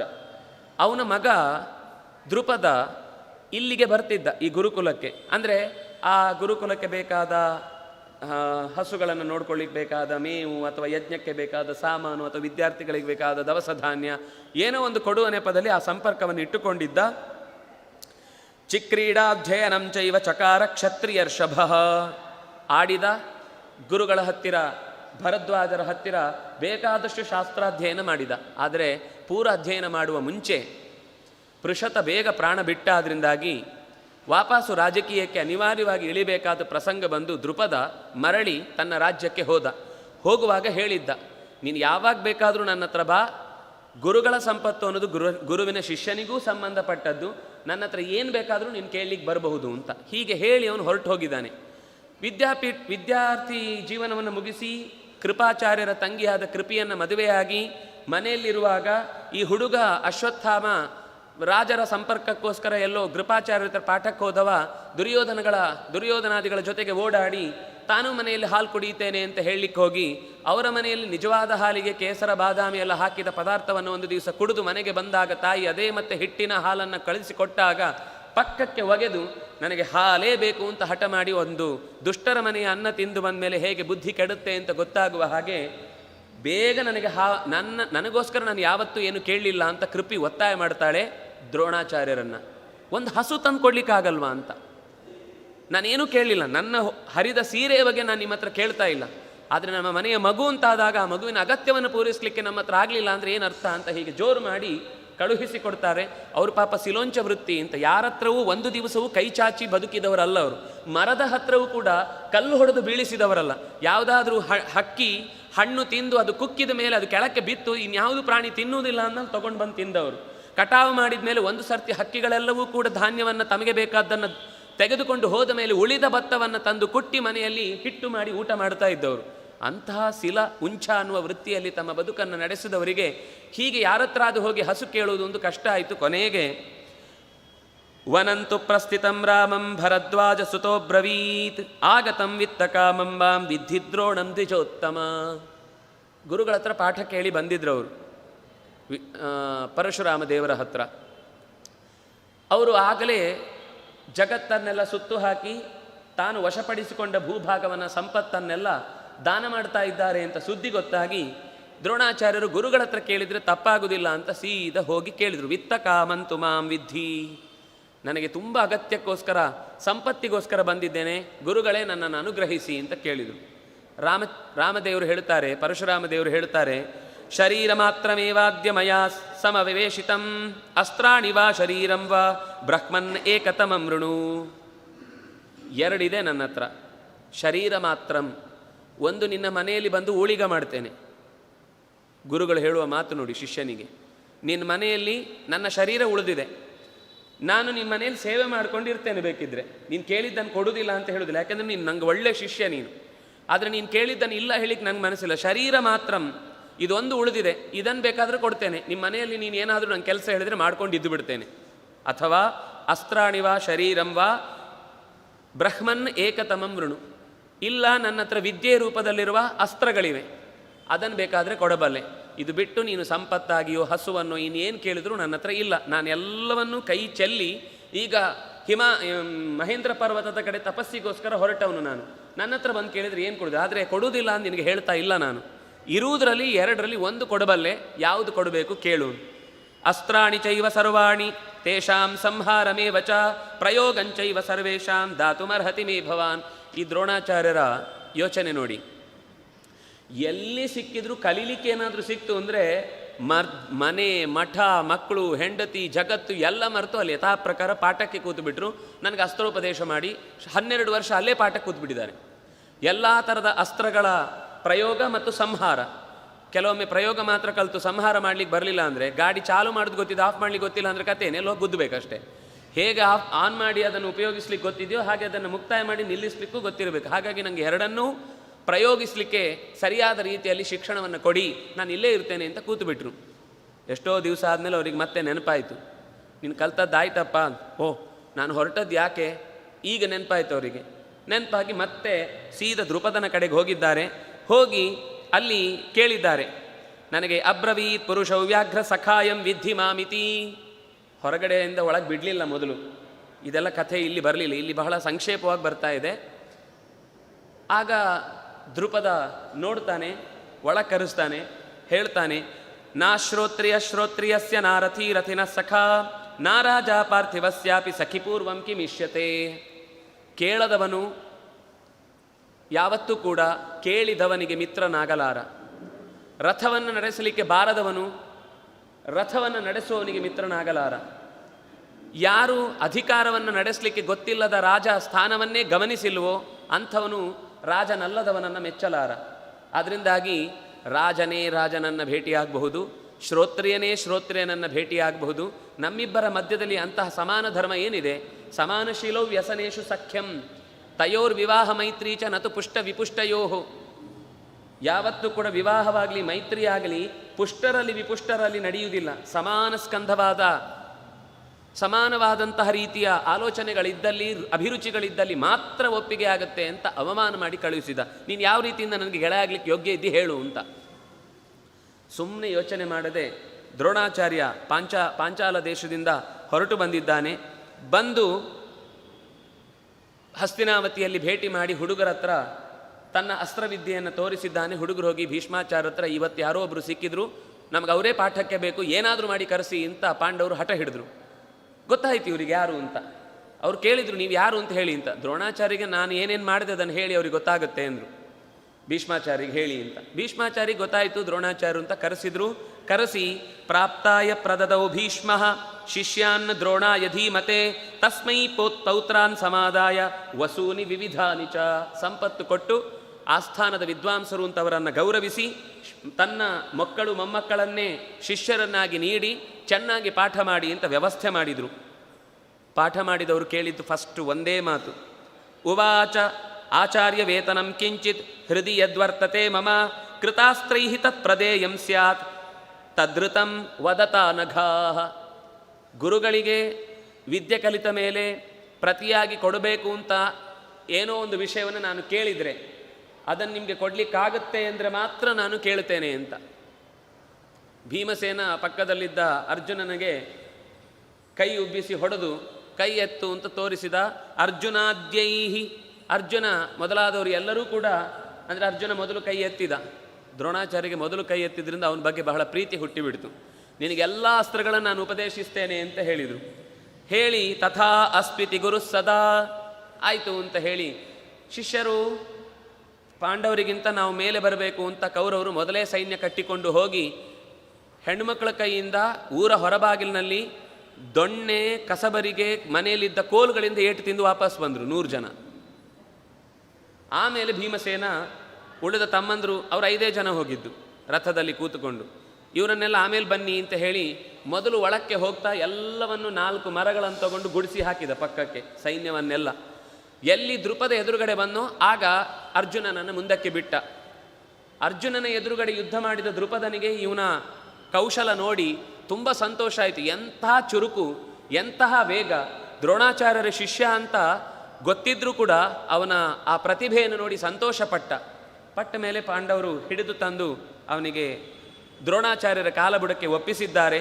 ಪ್ರಾರ್ಥಯಾಮಿ ತ್ವಯಾ ಸಖ್ಯಂ ಪುನರೇ ವನರಾಧಿಪ ಅರಾಜಾ ಕಿಲ ನೋ ರಾಜ್ಞ ಸಖಾ ಭವಿತುಮರ್ಹತಿ. ದ್ರೋಣಾಚಾರ್ಯರು ಇಷ್ಟೆಲ್ಲ ಆದಮೇಲೂ ಅವನ ರಾಜ್ಯವನ್ನು ಕಿತ್ತುಕೊಂಡು ಹೆಡೆಮುರಿ ಕಟ್ಟಿ ಕಾಲಬುಡಕ್ಕೆ ಎಸೆದಾಗಲೂ ಕೈ ಕಟ್ಟುಗಳನ್ನು ಬಿಡಿಸಿ ಅವನನ್ನು ಎದುರುಗಡೆ ಯಥಾವತ್ತಾಗಿ ತನ್ನ ಸಮವಾದ ಸ್ಥಾನದಲ್ಲೇ ಕೂಡಿಸಿ ಕೇಳ್ತಾನೆ, ಪ್ರಾರ್ಥಯಾಮಿ ತ್ವಯ, ನಿನ್ನ ಹತ್ರ ಕೈ ಮುಗಿದು ಕೇಳಿಕೊಳ್ತೇನೆ. ಪುನರೇವ, ಇನ್ನೊಮ್ಮೆ ಈಗಲೂ ಕೇಳ್ತಾ ಇದ್ದೇನೆ, ನನಗೆ ನಿನ್ನ ಗೆಳೆತನವನ್ನು ಕೊಡು. ರಾಜ ಅಲ್ಲದೇ ಇದ್ದದ್ದಕ್ಕೆ ತಾನೇ ನೀನು ನನ್ನನ್ನು ನಿರಾಕರಿಸಿದ್ದು.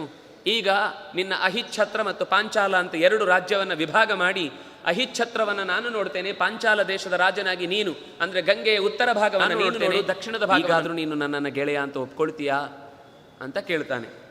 ರಾಜಾಸ್ತಿ ದಕ್ಷಿಣೇ ಕೂಲೆ ಭಾಗೀರಥ್ಯಾಂ ಅಹಂ ಉತ್ತರೆ. ಉತ್ತರದ ಭಾಗೀರಥಿಯ ಜಾಗಕ್ಕೆ ನಾನು ರಾಜನಾಗ್ತೇನೆ, ಗಂಗೆಯ ಭಾಗೀರಥಿಯ ದಕ್ಷಿಣದ ಭಾಗಕ್ಕೆ ನೀನು ರಾಜನಾಗು ಅಂತ. ಹೀಗೆ ಆ ದೇಶವನ್ನು 2 ಭಾಗ ಮಾಡಿ ಕೊಟ್ಟಾಗ ಬೇರೆ ಆಯ್ಕೆ ಇರಲಿಲ್ಲ ಅವನ ಹತ್ರ.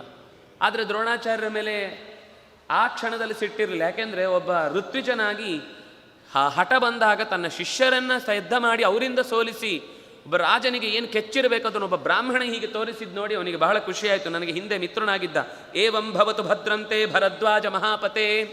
ಖಂಡಿತ ಹೇ ಭರದ್ವಾಜ, ನಿನ್ನ ಅಸ್ತ್ರವಿದ್ಯೆ, ನಿನ್ನ ತಾಕತ್ತು, ನಿನ್ನ ಹಠ, ನೀನು ಶಿಷ್ಯರನ್ನು ತಯಾರು ಮಾಡಿದ ರೀತಿ, ಅವರು ಅದನ್ನು ಕಲಿತು ಒಪ್ಪಿಸಿದಂತಹ ನಿನ್ನ ಮೇಲಿನ ಗೌರವ, ಗುರುಭಕ್ತಿ, ಇದನ್ನೆಲ್ಲ ನೋಡಿ ನಾನು ಸಂತೋಷಪಟ್ಟಿದ್ದೇನೆ. ನಿನ್ನ ಜೊತೆಗೆ ನನಗೆ ಮಿತ್ರತ್ವ ಇದೆ ಅಂತ ಆ ಬಾಯಿ ಮಾತಲ್ಲಿ ಹೇಳಿ ಹೋದ. ಆದರೆ ಹೋಗಿ ವಾಪಸ್ ಊರಿಗೆ ಹೋಗುವಾಗ ಪ್ರತಿ ಹೆಜ್ಜೆಯಲ್ಲೂ ಸೋತ ಘಟನೆಗಳೇ, ಇಲ್ಲಿ ಹೊಡೆದದ್ದು, ಅಲ್ಲಿ ಬಡಿದದ್ದು, ಇಲ್ಲಿ ಸೇನೆಯನ್ನು ಓಡಿಸಿದ್ದು, ಇದು ಅವನ ತಲೆಗೆ ಚುಚ್ಚಲಿಕ್ಕೆ ಶುರುವಾಗಿ ತನ್ನ ನಗರಕ್ಕೆ ವಾಪಸ್ ಹೋಗ್ಲಿಕ್ಕಾಗದೆ ಕಾಡುದಾರಿಯಾಗಿ ಎಲ್ಲೋ ಅಲಿಲಿಕ್ಕೆ ಶುರು ಮಾಡ್ದ. ಮನೆಯೇ ಬಿಟ್ಟು ಬಿಟ್ಟ. ತನ್ನ ಮಕ್ಕಳು ಯಾರೂ ಕೂಡ ನಿಂತು ಎದುರಿಸ್ಲಿಕ್ಕಾಗಲಿಲ್ಲ. ಎಷ್ಟೆಷ್ಟು ದೊಡ್ಡ ದೊಡ್ಡ ಮನೆತನದಿಂದ ಹೆಣ್ಣು ಮಕ್ಕಳನ್ನು ತಂದು ಮದುವೆಯಾಗಿ ನಾವು ಮುಂದೆ ಈ ರಾಜ್ಯವನ್ನು ನೋಡ್ಕೊಳ್ಬೇಕು ಅಂತ ಅವರನ್ನೆಲ್ಲ ಸಿದ್ಧಗೊಳಿಸಿದರೆ ಹೀಗೆ ಸೋತು ಹೋಗಿದ್ದಾರಲ್ವ ಅಂತ ಯೋಚಿಸಿ ಅಲ್ಲಿಂದ ನೇರವಾಗಿ ದುರ್ಮನಾಸ ಕೃಶೋ ಅಭವತ್, ಮನಸ್ಸಿನಲ್ಲಿ ಆ ಸೇಡು ಹಾಗೆ ಉಳಿದು ಬಿಡ್ತು. ಬೇರೆ ಎಲ್ಲ ಹೋಯಿತು, ಸೇಡು ಉಳಿದು ಬಿಡ್ತು. ಜಾತಾನ್ ಪುತ್ರಾನ್ ಸ ನಿರ್ವೇದಾತ್ ದಿಗ್ಬಂಧೂನ್, ನನಗೆ ಬಂಧುಗಳಿಲ್ಲ, ಸಹಾಯಕ್ಕೆ ಬಂದವರಿಲ್ಲ, ನನಗೆ ಮಕ್ಕಳು ಕೂಡ ಬೇಕಾದಂತೆ ಶೌರ್ಯವನ್ನು ತೋರಲಿಲ್ಲ, ಅದರಿಂದಾಗಿ ನಾನು ಒಬ್ಬ ಒಳ್ಳೆಯ ಮಗನನ್ನು ಮತ್ತೆ ಪಡೀಬೇಕು ಅಂತ ಯೋಚನೆ ಮಾಡಿ ಪ್ರತಿ ಋತ್ವಿಜರ ಮನೆಗೆ ಪೌರೋಹಿತ್ಯವನ್ನು ಚೆನ್ನಾಗಿ ನಡೆಸಿ ಅನುಷ್ಠಾನಶೀಲರಾದಂತಹ ಋತ್ವಿಜರ ಹತ್ರ ಹೋಗಿ ಕೇಳಿಕೊಳ್ತಾ ಇದ್ದ, ನನಗೊಂದು ಯಜ್ಞ ಮಾಡಿಸ್ಬೇಕು, ನೀವು ಮಾಡಿಸ್ತೀರಾ ಅಂತ. ಫಸ್ಟ್ ಆಫ್ ಆಲ್ ಅಲ್ಲಿಗೆ ಹೋದಾಗ ಎಷ್ಟೋ ಜನರು ನಡೆಸಲಿಕ್ಕೆ ಸಾಧ್ಯತೆಯೇ ಇಲ್ಲ ಇವರ ಕೈಯಲ್ಲಿ ಅಂತ ಇವನೇ ತಿಳಿದು ವಾಪಸ್ ಬಂದುಬಿಡ್ತಿದ್ದ. ಇನ್ನು ಕೆಲವರೆಲ್ಲ ಇಂಥದ್ದೆಲ್ಲ ನಮಗೆ ಸಾಧ್ಯ ಇಲ್ಲ ಅಂತ ಬಿಟ್ಟುಬಿಟ್ರು. ಹೀಗೆ ಬಹಳ ದೂರ ಹುಡುಕಿಕೊಂಡು ಹೋಗಿ ಹೋಗಿ ಹೋಗಿ ಕೊನೆಗೆ ಸತೌ ಆಮಂತ್ರಯಾಮಾಸ ಸರ್ವಕಾಮೈರತಂದ್ರಿತಃ ಬುದ್ಧ್ವಾ ಬಲಂ ತಯೋಸ್ತತ್ರ ಕನೀಯಾಂಸಂ ಉಪಹ್ವರೇ.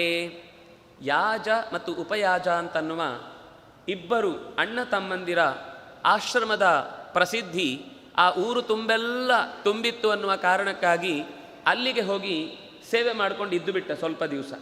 ಆಮೇಲೆ ಒಂದು ದಿವಸ ಗುಟ್ಟಾಗಿ ಉಪಯಾಜನನ್ನು ಉಪಹ್ವರೆ ಏಕಾಂತದಲ್ಲಿ ಭೇಟಿ ಮಾಡಿ, ನನ್ನದೊಂದು ವಿನಮ್ರವಾದ ಪ್ರಾರ್ಥನೆ ಇದೆ, ನನ್ನ ಬೇಡಿಕೆಯನ್ನು ತಾವು ಈಡೇರಿಸಿಕೊಡಬೇಕು. ಅರ್ಜುನಸ್ಯ ಭವೇದ್ ಭಾರ್ಯಾ ಭವೇದ್ಯಾ ವರವರ್ಣಿನಿ ಏನಮೇ ಕರ್ಮಣ ಬ್ರಹ್ಮನ್ ಪುತ್ರಸ್ಯ ದ್ರೋಣ ಮೃತ್ಯವೇ.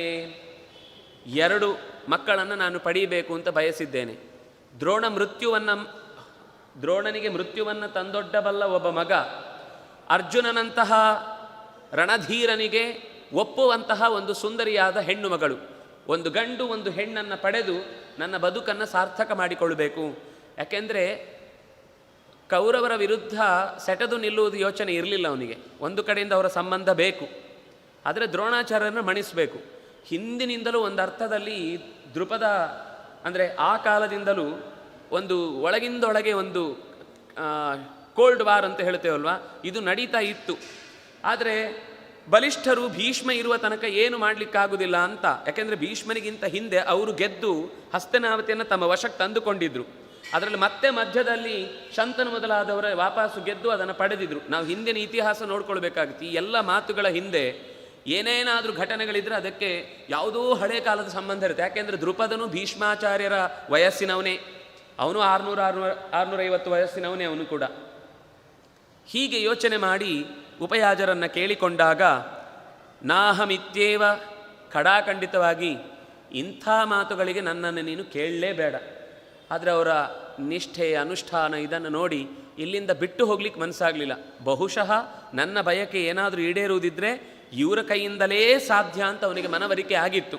ಅದಕ್ಕೋಸ್ಕರ ತತಃ ಸಂವತ್ಸರಸ್ಯಾಂತೆ ದೃಪದಂಬ ದ್ವಿಜೋತ್ತಮ, 1 ಸಂವತ್ಸರಗಳ ಕಾಲ ಆಮೇಲೆ ಅವರ ಮನೆಯಲ್ಲಿ ಸೇವೆ ಮಾಡಿಕೊಂಡು ಅವರು ಹೇಳಿದ ಕೆಲಸಗಳನ್ನು ಮಾಡಿಕೊಂಡು ಪ್ರೀತಿಯಿಂದ ಅವರನ್ನು ಸೇವೆ ಮಾಡಲಿಕ್ಕೆ ಶುರು ಮಾಡಿದ. ಒಂದು ದಿವಸ ಕರೆದು ಹೇಳಿದರು, ನಿನ್ನನ್ನು ನೋಡಿ ನನಗೆ ತುಂಬ ನಿನ್ನ ನೋವು ಏನು ಅಂತ ಅರ್ಥ ಆಗಿದೆ. ಒಬ್ಬ ರಾಜನಾಗಿ ಸೋಲು ಒಪ್ಪಿಕೊಳ್ಳುವುದು ಅಷ್ಟು ಸುಲಭ ಅಲ್ಲ. ನಾವು ಅಕಸ್ಮಾತ್ ವಾದದಲ್ಲಿ ಸೋತರೆ ನಮಗೆ ಎಂಥ ನೋವಾಗುತ್ತೆ ಅಂತ ಗೊತ್ತು. ನೀವು ಹಾಗೆ ಒಂದು ರಣರಂಗದಲ್ಲಿ ಸೋತು ಹಿಂದೆ ಬಂದಾಗ ಮತ್ತೆ ಮುಖ ತೋರಿಸ್ಲಿಕ್ಕಾಗದೆ ಒದ್ದಾಟ ಪಡುವ ನಿನ್ನ ಒಳಗಿನ ನೋವು ಗೊತ್ತು. ಆದರೆ ನಾನು ಯಾವ ಕಾರಣಕ್ಕೂ ಕೂಡ ಒಬ್ಬನ ಸಾವಿಗೆ ಕಾರಣವಾಗುವಂತಹ ಯಜ್ಞವನ್ನು ಮಾಡಿ ಅಂತಹ ಮಕ್ಕಳನ್ನು ನಿನಗೆ ತಂದುಕೊಡುವುದಕ್ಕೆ ಸಾಧ್ಯ ಇಲ್ಲ. ಆದರೆ ನಿನಗೊಂದು ಗೈಡೆನ್ಸ್ ಮಾಡಬಲ್ಲೆ. ನಮ್ಮ ಅಣ್ಣ ಒಬ್ಬ ಇದ್ದಾನೆ, ನಾನು ಉಪಯಾಜ ಇದ್ದ ಹಾಗೆ ನನ್ನ ಪಕ್ಕದ ಆಶ್ರಮದಲ್ಲಿ ಯಾಜ ಅಂತ ಒಬ್ಬ ಇದ್ದಾನೆ. ಆ ಯಾಜನನ್ನು ಹೋಗಿ ನೀನು ಕೇಳಬಹುದು. ಅವನಿಗೆ ಇಂಥದ್ರಲ್ಲಿ ಫಲಾರ್ಥಿ ತಂ ವೈ ಫಲಾರ್ಥಿನಂ ಮನ್ಯೆ ಭ್ರಾತರಂ ತರ್ಕಚಕ್ಷುಷ ತಂ ವೈ ಗಚ್ಚಸ್ವ ನೃಪತೆ ಸತ್ವಾಂ ಸಂಯಾಜಯಿಷ್ಯತಿ. ನಮ್ಮಣ್ಣನಿಗೆ ಧನದ ಮೂಲ ಬೇಕಾಗಿಲ್ಲ. ಎಷ್ಟೋ ಸರ್ತಿ ಭಿಕ್ಷೆಗೆ ಅಂತ ತಂದಿಡುವಾಗ ಅವರು ಮರೆತು ಬಿಟ್ಟು ಹೋಗಿದ್ರೆ ಅದನ್ನು ತನ್ನದೇ ಭಿಕ್ಷೆ ಅಂತ ತಂದು ಗುರುಕುಲದಲ್ಲಿ ಕೊಡ್ತಾ ಇದ್ದ ಆವಾಗಲೇ, ಚಿಕ್ಕವನಿದ್ದಾಗಲೇ. ಅಥವಾ ದಾರಿಯಲ್ಲಿ ಹಣ್ಣು ಬಿದ್ದಿದ್ರೆ ಯಾರ್ದು ಹಣ್ಣು ಅಂತ ಕೇಳ್ತಿರಲ್ಲ, ತೆಗೆದು ಅದು ನಮ್ಮ ಸೊತ್ತು ಅಂತ ತಂದು ತಾನೇ ತಿನ್ನುವುದು ಅಥವಾ ತನಗೆ ಹೆಚ್ಚಾದರೆ ಇನ್ಯಾರಿಗ ಕೊಡೋದು ಮಾಡ್ತಿದ್ದ. ಆದರೆ ಅದನ್ನು ತಗೊಳ್ಳುವಾಗ ಇದರ ಮೂಲ ಏನು ಅಂತ ಪ್ರಶ್ನೆ ಮಾಡ್ತಿರಲಿಲ್ಲ. ಅವನಿಗೆ ಸಂಪತ್ತಿನ ಮೂಲದ ಬಗ್ಗೆ ಯೋಚನೆ ಇಲ್ಲ. ಏನು ಕೆಲಸ ಮಾಡಬೇಕು ಅದು ಫಲ ಬರುತ್ತೆ ಅಂತಾದರೆ ಅದನ್ನು ಖಂಡಿತ ಮಾಡಲಿಕ್ಕೆ ಇಷ್ಟಪಡ್ತಾನೆ. ಬೇಕಾದರೆ ನನ್ನ ಅಣ್ಣನನ್ನು ಹೋಗಿ ನೀನು ಹೇಗೆ ಕೇಳಬಹುದು, ನೃಪತೆ ತತ್ರ ಗಚ್ಚಸ್ವ, ಅಲ್ಲಿಗೆ ಹೋಗಿ ಕೇಳು. ಆದರೆ ಅವನ ಮಾತು ಕೇಳಿ ದೃಪದನಿಗೆ ಜುಗುಪ್ಸಮಾನ, ಒಂಥರ ಅಯ್ಯೋ ಇಂಥವ್ರನ್ನು ಹೋಗಿ ಕೇಳುವುದಾ, ಆದರೆ ಉಪಯಾಜರೇ ಹೇಳಿದ ಮೇಲೆ ಕೇಳದೇ ಇರುವುದು ಬೇಡ, ನನ್ನ ಕೆಲಸ ಆಗೋದು ಮುಖ್ಯ ಅಂತ ಯೋಚನೆ ಮಾಡಿ ಅವನ ಹತ್ರ ಹೋಗಿ ಒಂದು ಬಹಳ ಚಂದದ ಅಂದರೆ ಡೀಲ್ ಮಾಡುವ ರೀತಿ ಹೇಗಿರುತ್ತೆ ಅಂತ. ಮೊದಲು ಈ ಉಪಯಾಜನ ಹತ್ರ ಹೋದಾಗ ಅವನು ಹೇಳಿದ್ದೇನು ಅಂದರೆ, ಅರ್ಬುದಂತೆ ಪ್ರದಾಸ್ಯಾಮಿ, ಗೋವುಗಳ ಕೋಟಿ ಸಂಖ್ಯೆಯ ಸಂಪತ್ತನ್ನು ನಿನಗೆ ಕೊಡ್ತೇನೆ ಅಂತ. ಕೋಟಿ ಗೋವುಗಳನ್ನು ಕೊಡ್ತೇನೆ, ನನಗೆ ನೀನು ಯಜ್ಞವನ್ನು ಮಾಡಿ ಈ ಆಸೆಯನ್ನು ಈಡೇರಿಸಬೇಕು ಅಂತ. ಆದರೆ ಇಲ್ಲಿ ಬಂದಾಗ ಅಯುತಾನಿ ದದಾನ್ಯಷ್ಟೌ ಗವಾಂ ಯಾಜಯಮೇ ವಿಭೋ, 10,000 ಗೋವು ಕೊಡ್ತೇನೆ. ಅವನ ಹತ್ರ ಹೇಳಿದಾಗ ಕೋಟಿಯಿಂದಿದ್ದ, ಯಾಕೆಂದರೆ ಅವನು ಮಾಡಿಕೊಡುವುದಿಲ್ಲ ಅಂತ ಇವನಿಗೆ ಗೊತ್ತಿತ್ತು. ಇಲ್ಲಿ ಬಂದಾಗ ಇವನು ಫಲಾರ್ಥಿಯಾಗಿ ಏನು ಕೆಲಸ ಮಾಡ್ತಾನೆ ಅಂತ ಇಷ್ಟು ವಿಷಯ ಗೊತ್ತಾದ ತಕ್ಷಣ ಅದನ್ನು ರೆಡ್ಯೂಸ್ ಮಾಡಿದೆ. ಯಾಕೆಂದರೆ ಅವನು ಅಕಸ್ಮಾತ್ ಆಗೋದಿಲ್ಲ ಹೇಳಿದರೆ ಕೋಟಿ ತನಕ ಬರಬೇಕಾಗುತ್ತೆ. ನಾನು ಮೊದಲೇ ಕೋಟಿ ಕೇಳಿದರೆ ಅವನು ಇನ್ನೂ 10 ಕೋಟಿ ಕೇಳಿದರೆ ಅಂತ ಯೋಚನೆ ಮಾಡಿ ಅಯುತಾನಿ ದದಾನ್ಯಷ್ಟವು 8 × 10,000 80,000 ಗೋವುಗಳನ್ನು ನಾನು ನೀಡಲಿಕ್ಕೆ ಸಿದ್ಧನಿದ್ದೇನೆ. ದ್ರೋಣ ವೈರಾಭಿಸಂತಪ್ತಂ, ದ್ರೋಣರ ವೈರದಿಂದ ನಾನು ತುಂಬ ನೊಂದಿದ್ದೇನೆ. ಅದರಿಂದಾಗಿ ನನಗೆ ದ್ರೋಣನನ್ನು ಹುಟ್ಟಡಗಿಸುವಂತಹ ಮಗನೊಬ್ಬನನ್ನು ಪಡೆಯಬೇಕು. ಹಾಗೆಯೇ ಅರ್ಜುನನಿಗೆ ಮೆಚ್ಚಾಗುವ ಹೆಣ್ಣನ್ನು ನಾನು ಯಜ್ಞದ ಫಲವಾಗಿ ಪಡೆಯಬೇಕು, ಅದಕ್ಕೆ ನೀವೇ ನಡೆಸಬೇಕು. ಅಲ್ಲೂ ಹೇಳುವಾಗ ಮಾತು ಎಷ್ಟು ಚಂದ ಅಂದರೆ, ದ್ರೋಣಾಚಾರ್ಯರ ಬಗ್ಗೆ ಮೊದಲೊಂದು ಸ್ವಲ್ಪ ಹೊಗಳುತ್ತಾನೆ. ಹೊಗಳಿ ಹೇಳಿ, ಸೋಹಂ ಕ್ಷತ್ರ ಬಲಾದ್ ಹೀನಃ ಬ್ರಾಹ್ಮಂ ತೇಜ ಪ್ರಪೇದಿವಾನ್ ದ್ರೋಣಾದ್ವಿಶಿಷ್ಟಂ ಆಸಾದ್ಯ ಭವಂತಂ ಬ್ರಹ್ಮವಿತ್ತಮಂ. ದ್ರೋಣಾಚಾರ್ಯರು ಶ್ರೇಷ್ಠರು ಹೌದು, ಆದರೆ ನಾನು ಬಂದದ್ದು ದ್ರೋಣಾಚಾರ್ಯರಿಗಿಂತ ಶ್ರೇಷ್ಠನಾದವನಲ್ಲಿಗೆ. ಈ ವಿಶ್ವಾಸದಿಂದ ನಿಮ್ಮ ಹತ್ರ ಬಂದಿದ್ದೇನೆ. ಯಾಕೆಂದರೆ ಅವರನ್ನು ಹೊಗಳಿ ಅವರನ್ನು ನೀವು ನಾಶ ಮಾಡಿ ಅಂತಂದರೆ ಕೊನೆಗೆ ಆಗೋದಿಲ್ಲ. ಅಂದರೆ ದ್ರೋಣಾಚಾರ್ಯರಿಗಿಂತ ನೀವೇ ಗ್ರೇಟು, ನಿಮ್ಮ ಹತ್ರವೇ ಆ ಸಾಮರ್ಥ್ಯ ಇದೆ. ಇದಕ್ಕಿಂತ ಮುಖ್ಯವಾದ ಒಂದು ಅಂಶ ಅಲ್ಲಿ ಹೇಳಿದ್ದೇನು ಅಂದರೆ, ಬ್ರಹ್ಮಕ್ಷತ್ರೇ ಚ ವಿಹಿತೇ ಬ್ರಾಹ್ಮಂ ತೇಜೋ ವಿಶಿಷ್ಯತೆ. ನಾನು ಕ್ಷತ್ರಿಯನಾಗಿ ಬಿಟ್ಟೆ, ಆ ದ್ರೋಣಾಚಾರ್ಯರನ್ನು ಎದುರಿಸುವುದು ನನ್ನಿಂದ ಸಾಧ್ಯ ಇಲ್ಲ. ಅವರಿಗೆ ಕ್ಷತ್ರಬಲದ ಅಸ್ತ್ರವಿದ್ಯೆ ಗೊತ್ತಿದೆ, ಸ್ವತಃ ಮಂತ್ರಗಳ ಬಲವೂ ಇದೆ.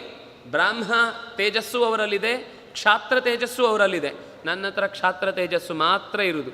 ಅದರಿಂದಾಗಿ ನಾನು ಅವರ ಮುಂದೆ ಯಾವಾಗ ಬ್ರಹ್ಮ ಮತ್ತು ಕ್ಷತ್ರ ಅಂತ 2 ಜೊತೆಯಾಗುತ್ತೋ ಆವಾಗ ದೇಶ ಸುಖರವಾಗುತ್ತೆ.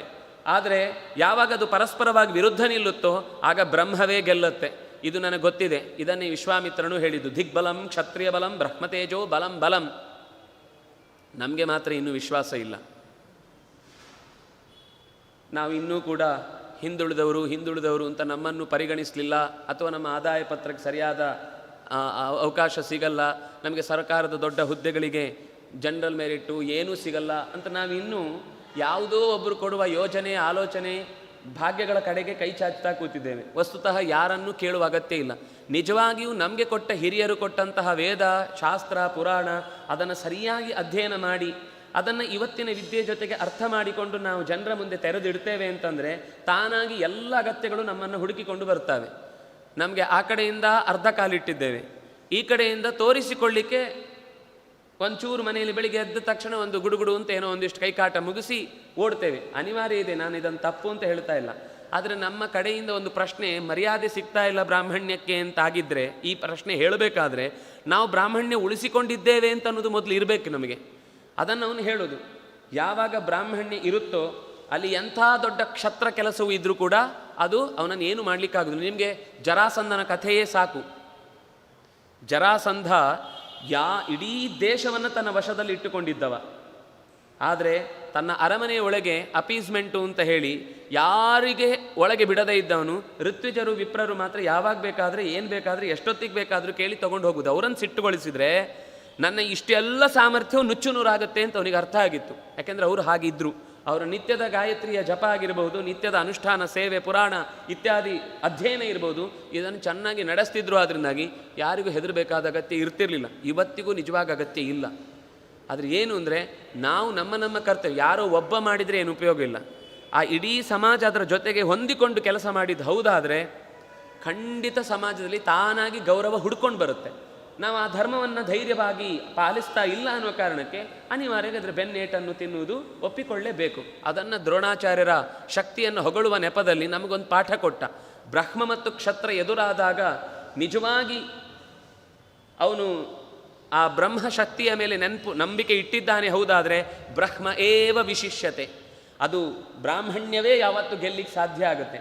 ಬ್ರಾಹ್ಮಣ್ಯ ಅನ್ನೋದು ಯಾವತ್ತೂ ಕೂಡ ನಮಗೆ ಇನ್ನೊಂದು ತಪ್ಪಿದೆ. ಏನು ಅಂದರೆ ಬ್ರಾಹ್ಮಣಿಕೆ ಅಂತಂದರೆ ಇನ್ನೊಬ್ಬರನ್ನು ಅಸ್ಪೃಶ್ಯರು ಅಂತ ಹೇಳಿ ದೂರ ಇಡುವುದು, ಇನ್ನೊಬ್ಬರನ್ನು ತುಳಿಯುವುದು, ಇನ್ನೊಬ್ಬರಿಗೆ ನಾವು ಏನೂ ಅಧಿಕಾರ ಸೌಲಭ್ಯ ದಕ್ಕದ ಹಾಗೆ ಮಾಡುವುದು.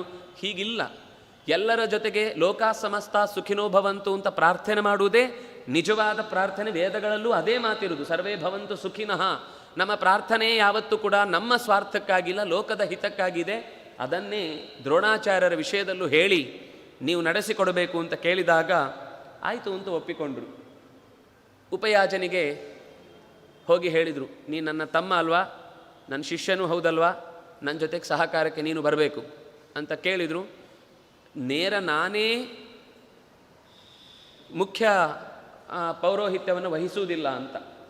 ಕೊನೆಗೆ ಅಣ್ಣ ಹೇಳಿದ ಮೇಲೆ ಅಣ್ಣನ ಮಾತಿಗೆ ಇಲ್ಲ ಹೇಳುವ ಹಾಗಿಲ್ಲ, ಸಹಕಾರಿಯಾಗಿ ನಾನು ಇರ್ತೇನೆ ಅಂತ ಒಪ್ಪಿಕೊಂಡು ಅರಮನೆಗೆ ಬಂದು ಒಂದು ಯಜ್ಞವನ್ನು ಮಾಡಿ ಆ ಯಜ್ಞದಲ್ಲಿ ಶ್ರಪಣ ಮಾಡಿದರು. ಯಾವ ಸಂಕಲ್ಪವನ್ನು ಮಾಡಿದ್ರೋ ಆ ಸಂಕಲ್ಪದ ಆಹುತಿಯನ್ನು ಕೊಡಲಿಕ್ಕೆ ಸಿದ್ಧಗೊಳಿಸಿ ಅವಳನ್ನು ಕರೆದರು. ಯಾಜಸ್ತು ಹವನಸ್ಯಾಂತೆ, ಯಜ್ಞ ಮುಗಿಯುವ ಹೊತ್ತಿಗೆ ದೇವೀಂ ಆಜ್ಞಾಪಯತ್ತದಾ, ಪೃಷತನ ಹೆಂಡತಿ ದೃಪದನ ಹೆಂಡತಿಯನ್ನು ಕರೆದರು. ಪ್ರೇಹಿಮಾಂ ರಾಜ್ಞಿ ಪೃಷತಿ ಮಿಥುನಂ ತ್ವಾಂ ಉಪಸ್ಥಿತಂ, ಗಂಡು ಹೆಣ್ಣುಗಳ ಜೋಡಿ ಫಲವೊಂದು ನಿನ್ನ ಹೊಟ್ಟೆಯಲ್ಲಿ ತುಂಬಿ ಎದ್ದು ಬರಲಿಕ್ಕಾಗಿ ಕಾದು ನಿಂತಿದೆ, ಬಾ ಹೆಣ್ಣೆ ಬಾ ರಾಣಿಯೇ ಅಂತ ಕರೆದರು. ಅವಳು ಇದು ಎಲ್ಲ ಕಡೆಯಲ್ಲೂ ಇದ್ದದ್ದೇ. ಇನ್ನು ಕನ್ನಡಿ ಮುಂದೆ ನಿಂತ್ಕೊಂಡು ಅವಲಿಪ್ತಾಹಂ, ಇನ್ನು ನನ್ನ ಮುಖ ಎಲ್ಲ ಸ್ವಲ್ಪ ಗಲೀಜಾಗಿದೆ, ನಾನು ಇನ್ನೂ ಡೆಕೋರೇಷನ್ ಮಾಡ್ಕೊಂಡಾಗಿಲ್ಲ ಮದುವೆ ಮಂಟಪಕ್ಕೆ ಮಾಡಿದಾಗೆ, ಆದ್ದರಿಂದಾಗಿ ದಿವ್ಯಾನ್ ಗಂಧಾನ್ ಬಿಭರ್ಮಿಚ, ಇನ್ನೂ ಅಪೂರ್ವವಾದ ಗಂಧಗಳು ಬರಲಿಕ್ಕಿದೆ, ಅದನ್ನೆಲ್ಲ ಹಾಕ್ಕೊಂಡು ರೆಡಿಯಾಗಿ ಬರಬೇಕು. ನೀವು ನಮ್ಮ ಮನೆಗೆ ಪೌರೋಹಿತ್ಯಕ್ಕೆ ಬಂದವರು, ನಮ್ಮನ್ನು ಕಾಯಬೇಕು. ನಾವು ಬಂದಾಗ ನೀವು ಹೋಮ ಮಾಡಬೇಕು, ನೀವು ನಿಮ್ಮ ಇಷ್ಟಕ್ಕೆ ಬಂದಾಗ ಟೈಮಿಗೆಲ್ಲ ಮಾಡಿ ನಮ್ಮನ್ನು ನಿಮ್ಮ ಟೈಮಿಗೆ ಕರೆಯುವುದಲ್ಲ, ನಾವು ಕರೆದ ಟೈಮಿಗೆ ನೀವು ಬರಬೇಕು ಅಂತ. ಹೀಗೆ ಸುತಾರ್ಥೇ ನೋಪಲಬ್ಧಾಸ್ಮಿ, ಈಗಲೇ ನಾನು ನಿಮ್ಮ ಆಹುತಿಯನ್ನು ಪ್ರಸಾದವನ್ನು ಸ್ವೀಕರಿಸಲಿಕ್ಕೆ ಅಲ್ಲಿ ಬರಲಿಕ್ಕೆ ನನ್ನ ಹತ್ರ ಆಗೋದಿಲ್ಲ, ಸ್ವಲ್ಪ ಕಾಯಿರಿ, ಬರ್ತೇವೆ ಅಲ್ಲಿಗೆ ಅಂತ ಹೇಳಿದರು. ತಿಷ್ಠಯಾಜ ಮಮ ಪ್ರಿಯೇ, ತಿಷ್ಠ ನಿಂತುಕೋ, ಕಾಯ್ದು. ಇವರು ಪಾಪ ಆಹುತಿ ಹಿಡ್ಕೊಂಡು ಯಜ್ಞಕ್ಕೆ ನಮ್ಮ ಪುರೋಹಿತರಾದರೆ ಕಾಯ್ತಿದ್ರು. ಅವರು ಕಾಯಲಿಲ್ಲ, ಸಿಟ್ಟು ಬಂತು ಅವರಿಗೆ. ಸಿಟ್ಟು ಬಂದು ಎಷ್ಟು ಚಂದದ ಮಾತು ಅಂದರೆ, ಯಾಜೇನ ಶ್ರಪಿತಂ ಹವ್ಯಂ ಉಪಯಾಜಾಭಿಮಂತ್ರಿತಂ ಕಥಂ ಕಾಮಂ ನ ಸಂದಧ್ಯಾತ್ ಸಾತ್ವಂ ವಿಪ್ರೇಹಿ ತಿಷ್ಠವ, ಬಾ ಬರದೇ ಇರು. ಯಾಜ ಮತ್ತು ಉಪಯಾಜರು ಸೇರಿ ನಡೆಸಿದಂತಹ ಅಭಿಮಂತ್ರಿಸಿದಂತಹ ಈ ಹವಿಸ್ಸಿಗೆ ಒಂದು ಹೆಣ್ಣಿನಿಂದಾಗಿಯೇ ಹೊಟ್ಟೆಯಲ್ಲಿ ಗರ್ಭ ಬರಬೇಕು ಅಂತ ಯಾವ ಅಪೇಕ್ಷೆಯೂ ಇಲ್ಲ. ಮನಸ್ಸಿನಲ್ಲಿ ಸಂಕಲ್ಪ ಮಾಡಿ ನಾವು ಯೋಚನೆ ಮಾಡಿ ಆಗಿದೆ ಇದು ಹುಟ್ಟತ್ತೆ ಅಂತ, ಹುಟ್ಟುವುದಕ್ಕೆ ನೀನು ಪಾತ್ರಳಾಗು ಅಂತ ಕೇಳಿದ್ದು ಹೊರತು, ಬಾ ತಾಯಿ ನೀನಿದ್ರೆ ಮಾತ್ರ ಆಗತ್ತೆ ಅಂತ ನಿನ್ನನ್ನು ಆಕಾಶದಿಂದ ಇಳಿದು ಬರಲಿಕ್ಕೆ ನಾವು ಯಾರೂ ಕೇಳುತ್ತಿಲ್ಲ. ಸಿಟ್ಟಿನಿಂದ ತೆಗೆದು ಆ ಶ್ರಪಣಗೊಳಿಸಿದಂತಹ ಆಹುತಿಯನ್ನು ಯಜ್ಞಕ್ಕೆ ಹಾಕಿಬಿಟ್ರು. ಹಾಕಿದ ಮರುಕ್ಷಣದಲ್ಲಿಯೇ ದೃಷ್ಟತ್ವಾತ್ ಇತ್ಯಮರ್ಷಿತ್ವಾತ್ ದ್ಯುಮ್ನತ್ವಾತ್ ಸಂಭವಾದಪಿ ದೃಷ್ಟದ್ಯುಮ್ನ ಕುಮಾರೋಯಂ ದೃಪದಸ್ಯ ಭವತ್ವಿತಿ. ತಕ್ಷಣ ಅಲ್ಲಿಯೇ ಅಗ್ನಿಯನ್ನು ಭೇದಿಸಿಕೊಂಡು ಎಲ್ಲ ಆಯುಧಗಳಿಂದ ತುಂಬಿದ ಎಲ್ಲ ಕವಚ, ಉಡಬೇಕಾದ ಬಟ್ಟೆ, ಮುಖದಲ್ಲಿರುವಂತಹ ಬೇಕಾದಂತಹ ರಾಜ ಲಕ್ಷಣ ಎಲ್ಲ ಹೊಂದಿಕೊಂಡೇ ಅಗ್ನಿಯಿಂದ ಒಬ್ಬ ಹುಡುಗ ಕುಮಾರ, ರಾಜಕುಮಾರ ಮೇಲೆದ್ದು ಬಂದ. ಅವನು ಅತ್ಯಂತ ದೃಢವಾಗಿದ್ದ. ಅವನ ಮುಖದಲ್ಲಿ ಭಯ, ಗಾಬರಿ, ಅಯ್ಯೋ ಬಿಸಿಲಲ್ಲಿ ಬೆಂಕಿಯಲ್ಲಿ ಬಂದುಬಿಟ್ನಾ, ನಾನು ಸುಟ್ಟೋಗ್ತೇನಾ, ಆರಾಮವಾಗಿದ್ದ, ಬೆಳಗುತ್ತಾ ಇದ್ದ. ಸ್ವತಃ ದ್ಯುಮ್ನತ್ವಾತ್, ದ್ಯುಮ್ನ ಅಂದರೆ ಪ್ರಕಾಶಿಸುವುದು, ದೃಷ್ಟ ಅಂದರೆ ಧೈರ್ಯವಾಗಿರುವುದು. ಧೈರ್ಯವಾಗಿ ಬೆಳಗುತ್ತಾ ಇದ್ದವನಾದ್ರಿಂದಾಗಿ ಅವನಿಗೆ ಹೆಸರೇ ದೃಷ್ಟದ್ಯುಮ್ನ ಅಂತಾಗಿ ಹೋಯಿತು. ಅದರ ಜೊತೆಗೆ ಇನ್ನೊಬ್ಬಳು ಹುಟ್ಟಿದ್ಲು. ಅವಳು ಏನು ಸಾಮಾನ್ಯ ಇರಲಿಲ್ಲ. ಕೃಷ್ಣ ಇತ್ಯೇವಬ್ರುವನ್ ಕೃಷ್ಣಾಂ ಕೃಷ್ಣ ಭೂತ್ಸಾ ಹಿವರ್ಣತಃ. ಹುಟ್ಟುವಾಗ ಅತ್ಯಂತ ಸುರಸುಂದರಿ, ಲಕ್ಷಣಯುಕ್ತವಾದಂತಹ ಕಪ್ಪು ಬಣ್ಣ. ಅವಳ ಹೆಸರನ್ನೇ ಕೃಷ್ಣ ಅಂತ ಎಲ್ಲರೂ ಸೇರಿ ಕರೆದರಂತೆ. ಹೀಗೆ ಎರಡು ಜೀವಗಳು ಆ ಅಗ್ನಿಯ ಕುಂಡದ ಮಧ್ಯದಿಂದ ಎದ್ದು ಹೊರಕ್ಕೆ ಬಂದು ತಂದೆ ತಾಯಿಗಳ ಮುಂದೆ ನಿಂತಾಗ ಎಲ್ಲರೂ ಆಶ್ಚರ್ಯಪಟ್ಟರು. ಆ ಯಾಗ ನಡೆಸಿದ ಆ ಕಡೆ ಈ ಕಡೆ ನೋಡಿದ ಜನಗಳೆಲ್ಲ ಎಂಥ ಅದ್ಭುತ ನಡೆದು ಹೋಯಿತು ನಮ್ಮ ದೃಪದನ ಈ ಯಜ್ಞ ಶಾಲೆಯಲ್ಲಿ ಅಂತ ಅಚ್ಚರಿಪಟ್ಟರು. ಇಷ್ಟಾಗಿ ಹುಟ್ಟಿದ ಇಬ್ಬರು ಮಕ್ಕಳನ್ನು ಚೆನ್ನಾಗಿ ಬೆಳೆಸಿದ ಅಂದರೆ ಬೆಳೆದಾಗಿತ್ತು, ಬೇಕಾದ ಸಂಸ್ಕಾರಗಳನ್ನು ಕೊಟ್ಟ. ಮಗನನ್ನು ದ್ರೋಣಾಚಾರ್ಯರ ಬಳಿಗೆ ಪಾಠಕ್ಕೆ ಅಂತ ಕಳುಹಿಸಿದಾಗ ದ್ರೋಣಾಚಾರ್ಯರು ಸ್ವಲ್ಪವೂ ಬೇಸರ ಮಾಡಿಕೊಳ್ಳಿಲ್ಲ. ದೃಷ್ಟದ್ಯುಮ್ನಂತು ಪಾಂಚಾಲ್ಯಂ ಆನೀಯ ಸ್ವಂ ನಿವೇಶನಂ ಉಪಾಕರೋದ್ ಅಸ್ತ್ರಹೇತೋ ಭಾರದ್ವಾಜ ಪ್ರತಾಪವಾನ್. ದೃಪದ ಕೇಳಿದ ತಕ್ಷಣವೇ ಅವನ ಮಗನನ್ನು ತನ್ನ ಗುರುಕುಲದಲ್ಲಿ ಸೇರಿಸಿಕೊಂಡು ಶಿಕ್ಷಣವನ್ನು ಕೊಟ್ಟು ಆತನನ್ನು ಅತ್ಯಂತ ದೊಡ್ಡ ಧನುರ್ಧಾರಿಯನ್ನಾಗಿ ಮಾಡುವ ವಿಷಯದಲ್ಲಿ ಸ್ವಲ್ಪವೂ ಹಿಂದಿನ ಘಟನೆಗಳನ್ನು ಸ್ಮರಿಸಿಕೊಂಡು ಅದರಲ್ಲಿ ಕೊರತೆಯನ್ನು ಕಾಣುವಂತೆ ಮಾಡಲಿಲ್ಲ. ಇದು ಯಾಕಾಯಿತು? ಅಮೋಕ್ಷಣೀಯಂ ದೈವಂ ಹಿ. ದೈವಂ ಅಮೋಕ್ಷಣೀಯಂ.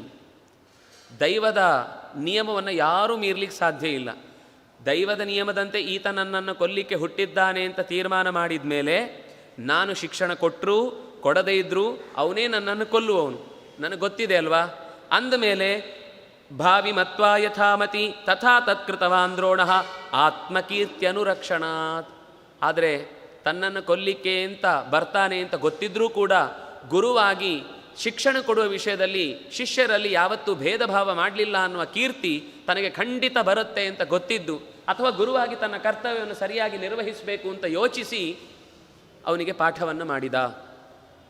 ಗುರು ಸ್ಥಾನವನ್ನು ಹೇಳುವಾಗ ಶಿಷ್ಯಾದಿಚ್ಛೇತ್ ಪರಾಜಯಂ. ನಿಜವಾದ ಗುರು ಯಾರು ಅಂದರೆ ಶಿಷ್ಯ ತನಕ್ಕಿಂತ ಬೆಳೀತಾ ಇದ್ದಾನೆ ಅಂದರೆ ಯಾರು ಸಂತೋಷ ಪಡ್ತಾನೋ ಅವನು ನಿಜವಾದ ಗುರು ಅಂತ. ಇವತ್ತು ಹಾಗಾಗುವುದಿಲ್ಲ. ನನಗಿಂತ ಕಲಿತು ನನಗಿಂತ ದೊಡ್ಡ ಸ್ಟೆಪ್ ಹತ್ತಿ ಅವನು ಮೇಲಕ್ಕೆ ಹೋಗಿಬಿಟ್ರೆ, ಜಾಸ್ತಿ ಸಂಪಾದನೆ ಮಾಡಿ ನನ್ನ ಹೆಸರನ್ನು ಅಳಿಸಿಬಿಟ್ರೆ ಅಂತ ಯೋಚನೆ ಮಾಡಿ ಕೆಲವು ನೃತ್ಯದ ಪ್ರಭೇದ ಹೇಳ್ಕೊಡೋದಿಲ್ಲ, ಕೆಲವು ರಾಗ ಹೇಳ್ಕೊಡೋದಿಲ್ಲ, ಕೆಲವು ಟೆಕ್ನಿಕ್ ಹೇಳ್ಕೊಡೋದಿಲ್ಲ, ಕೆಲವು ಅಥವಾ ಯಾವುದೇ ಸೂತ್ರಗಳನ್ನು ಹೇಳ್ಕೊಡೋದಿಲ್ಲ ಅನ್ನುವ ಈ ಪರಿಸ್ಥಿತಿ ಇರದಂತೆ ಗುರುವಾಗಿ ದ್ರೋಣಾಚಾರ್ಯರು ನಡೆದುಕೊಂಡರು. ಆ ಋತ್ವಿಜ ಕಥೆಯನ್ನು ಮುಂದುವರಿಸ್ತಾನೆ. ಹೇಳ್ತಾನೆ, ದ್ರೋಣಾಚಾರ್ಯ ಇವರು ದೃಪದನ ಹತ್ರ ಈ ಘಟನೆ ನಡೆದ ಮೇಲೆ ಅವನ ಉದ್ದೇಶ ಇದ್ದದ್ದು ಅರ್ಜುನನಿಗೆ ಕೊಡಬೇಕು ಅಂತ. ಆದರೆ ಅರ್ಜುನನ ಬಗ್ಗೆ ದೃಪದ ವಿಚಾರಿಸ್ತಾ ಇರಬೇಕಾದ್ರೆ ಒಂದಿಷ್ಟು ಋತ್ವಿಜರು ಹೋಗಿ ಅವನ ಕಿವಿಗೆ ಈ ವಿಷಯವನ್ನು ಹಾಕಿದರು. ಏನು ಅಂತಂದರೆ, ಜತುಗೃಹ ಅಂತ ವಾರಣಾವತದ ಕಥೆಯನ್ನು ಹೇಳಿ ಕೌರವರೆಲ್ಲ ಬೇಕು ಅಂತ ತಾವೇ ದುರ್ಯೋಧನೇನ ಪ್ರಹಿತಃ ಪುರೋಚನ ಇತಿ ಶ್ರುತಃ ವಾರಣಾವತ ಮಾಸಾದ್ಯ ಕೃತ್ವಾ ಜತುಗ್ರಹಂ ಮಹತ್. ಪಾಂಡವರ ಬೆಳವಣಿಗೆಯನ್ನು ಕಂಡು ಹೊಟ್ಟೆಯಲ್ಲಿ ಅದನ್ನು ಅರಗಿಸಿಕೊಳ್ಳಿಕ್ಕಾಗದೆ ಉಪಾಯದಿಂದ ಅವರನ್ನು ಕೊಲ್ಲಬೇಕು ಅಂತ ಲಾಕ್ಷಾಗೃಹದಲ್ಲಿಟ್ಟು ಅವರನ್ನು ಪುರೋಚನ ಅನ್ನುವನ ಮುಂದೆ ಇಟ್ಟು ಸುಟ್ಟು ಬಿಟ್ಟರು. ಆದರೆ ಪಾಪಿ ಯಾರು ಸುಡಬೇಕು ಅಂತ ಅಂದ್ಕೊಂಡಿದ್ನೋ ಅವನೂ ಸತ್ತ ಅಂತ ಅನ್ನೋದು ಒಂದು ಸಮಾಧಾನ. ಆದರೆ ತುಂಬ ಗೋಳೊಯ್ಕೊಂಡ ದೃಪದ, ಬೇಜಾರು ಮಾಡಿಕೊಂಡ. ನಿಜವಾಗಿಯೂ ನಾನು ಯಾವ ಉದ್ದೇಶದಿಂದ ಯಜ್ಞ ಮಾಡಿ ಅರ್ಜುನನಿಗೆ ಈ ಹೆಣ್ಣನ್ನು ಕೊಡಬೇಕು ಅಂತ ಅಂದ್ಕೊಂಡಿದ್ನೋ ಅದೇ ವ್ಯರ್ಥ ಆಗಿ ಹೋಯ್ತಾ?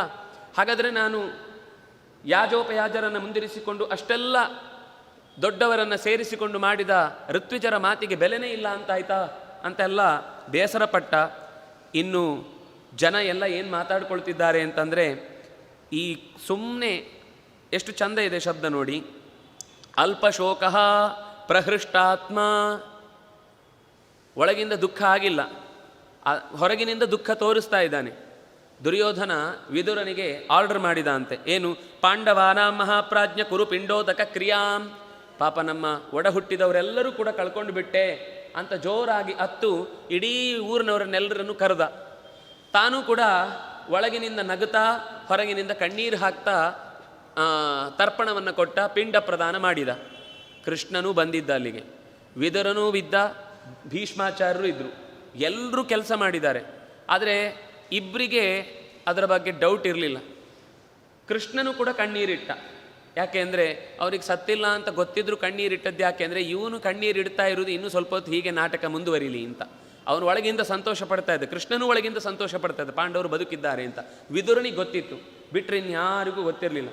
ಆದರೆ ಭೀಷ್ಮಾಚಾರ್ಯರು ಮಾತ್ರ ತುಂಬ ವಯಸ್ಸು ಆಗಿತ್ತು, ತಮ್ಮ ಅತ್ಯಂತ ಪ್ರೀತಿಯ ನಡೆನುಡಿಗಳಿಂದ ಮೆಚ್ಚಿಕೊಂಡಿದ್ದ ಪಾಂಡವರನ್ನು ಕಳ್ಕೊಂಡ ನೋವು ತಡ್ಕೊಳ್ಳಿಕ್ಕಾಗದೆ ಮೂರ್ಛೆ ಬಿದ್ದ ಹೊತ್ತಿಗೆ ಯಾರೂ ಇಲ್ಲದೆ ಪಕ್ಕದಲ್ಲಿ ದೂರಕ್ಕೆ ಕರ್ಕೊಂಡು ಹೋಗಿ, ಹೀಗೆ ಅಳ್ತಾ ಇರು, ನಾನು ಹೇಳಿದ ಮಾತಿಗೆ ನಗುಬೇಡ, ಹುಮ್ಮಸ್ಸು ತೋರಿಸ್ಬೇಡ, ಮಾತಾಡಬೇಡ, ಸುಮ್ಮನೆ ಕೇಳಿಸ್ಕೊತಾ ಇರು, ಪಾಂಡವರು ಬದುಕಿದ್ದಾರೆ, ಪಾಂಡವರು ಬದುಕಿದ್ದಾರೆ, ಪಾಂಡವರು ಬದುಕಿದ್ದಾರೆ, ಹೆದರಬೇಡ. ಆದರೆ ಈ ವಿಷಯ ನಿಂಗೆ ಏನು ಗೊತ್ತಿಲ್ಲ, ನನಗೂ ಗೊತ್ತಿಲ್ಲ, ನಿನಗೂ ಗೊತ್ತಿಲ್ಲ, ಬಾ ಹೋಗೋಣ ಅಂತ ಕರ್ಕೊಂಡು ಹೋಗಿ ಎಲ್ಲ ಆ ಕಾರ್ಯಕ್ರಮದಲ್ಲಿ ಏನೂ ಗೊತ್ತಿಲ್ಲದವರಂತೆ ಭಾಗವಹಿಸಿ ಕಾರ್ಯವನ್ನು ಮುಗಿಸಿದ್ದಾರೆ. ಆದರೆ ಜನರಿಗೆ ಇದ್ಯಾವುದು ಗೊತ್ತಿಲ್ಲ.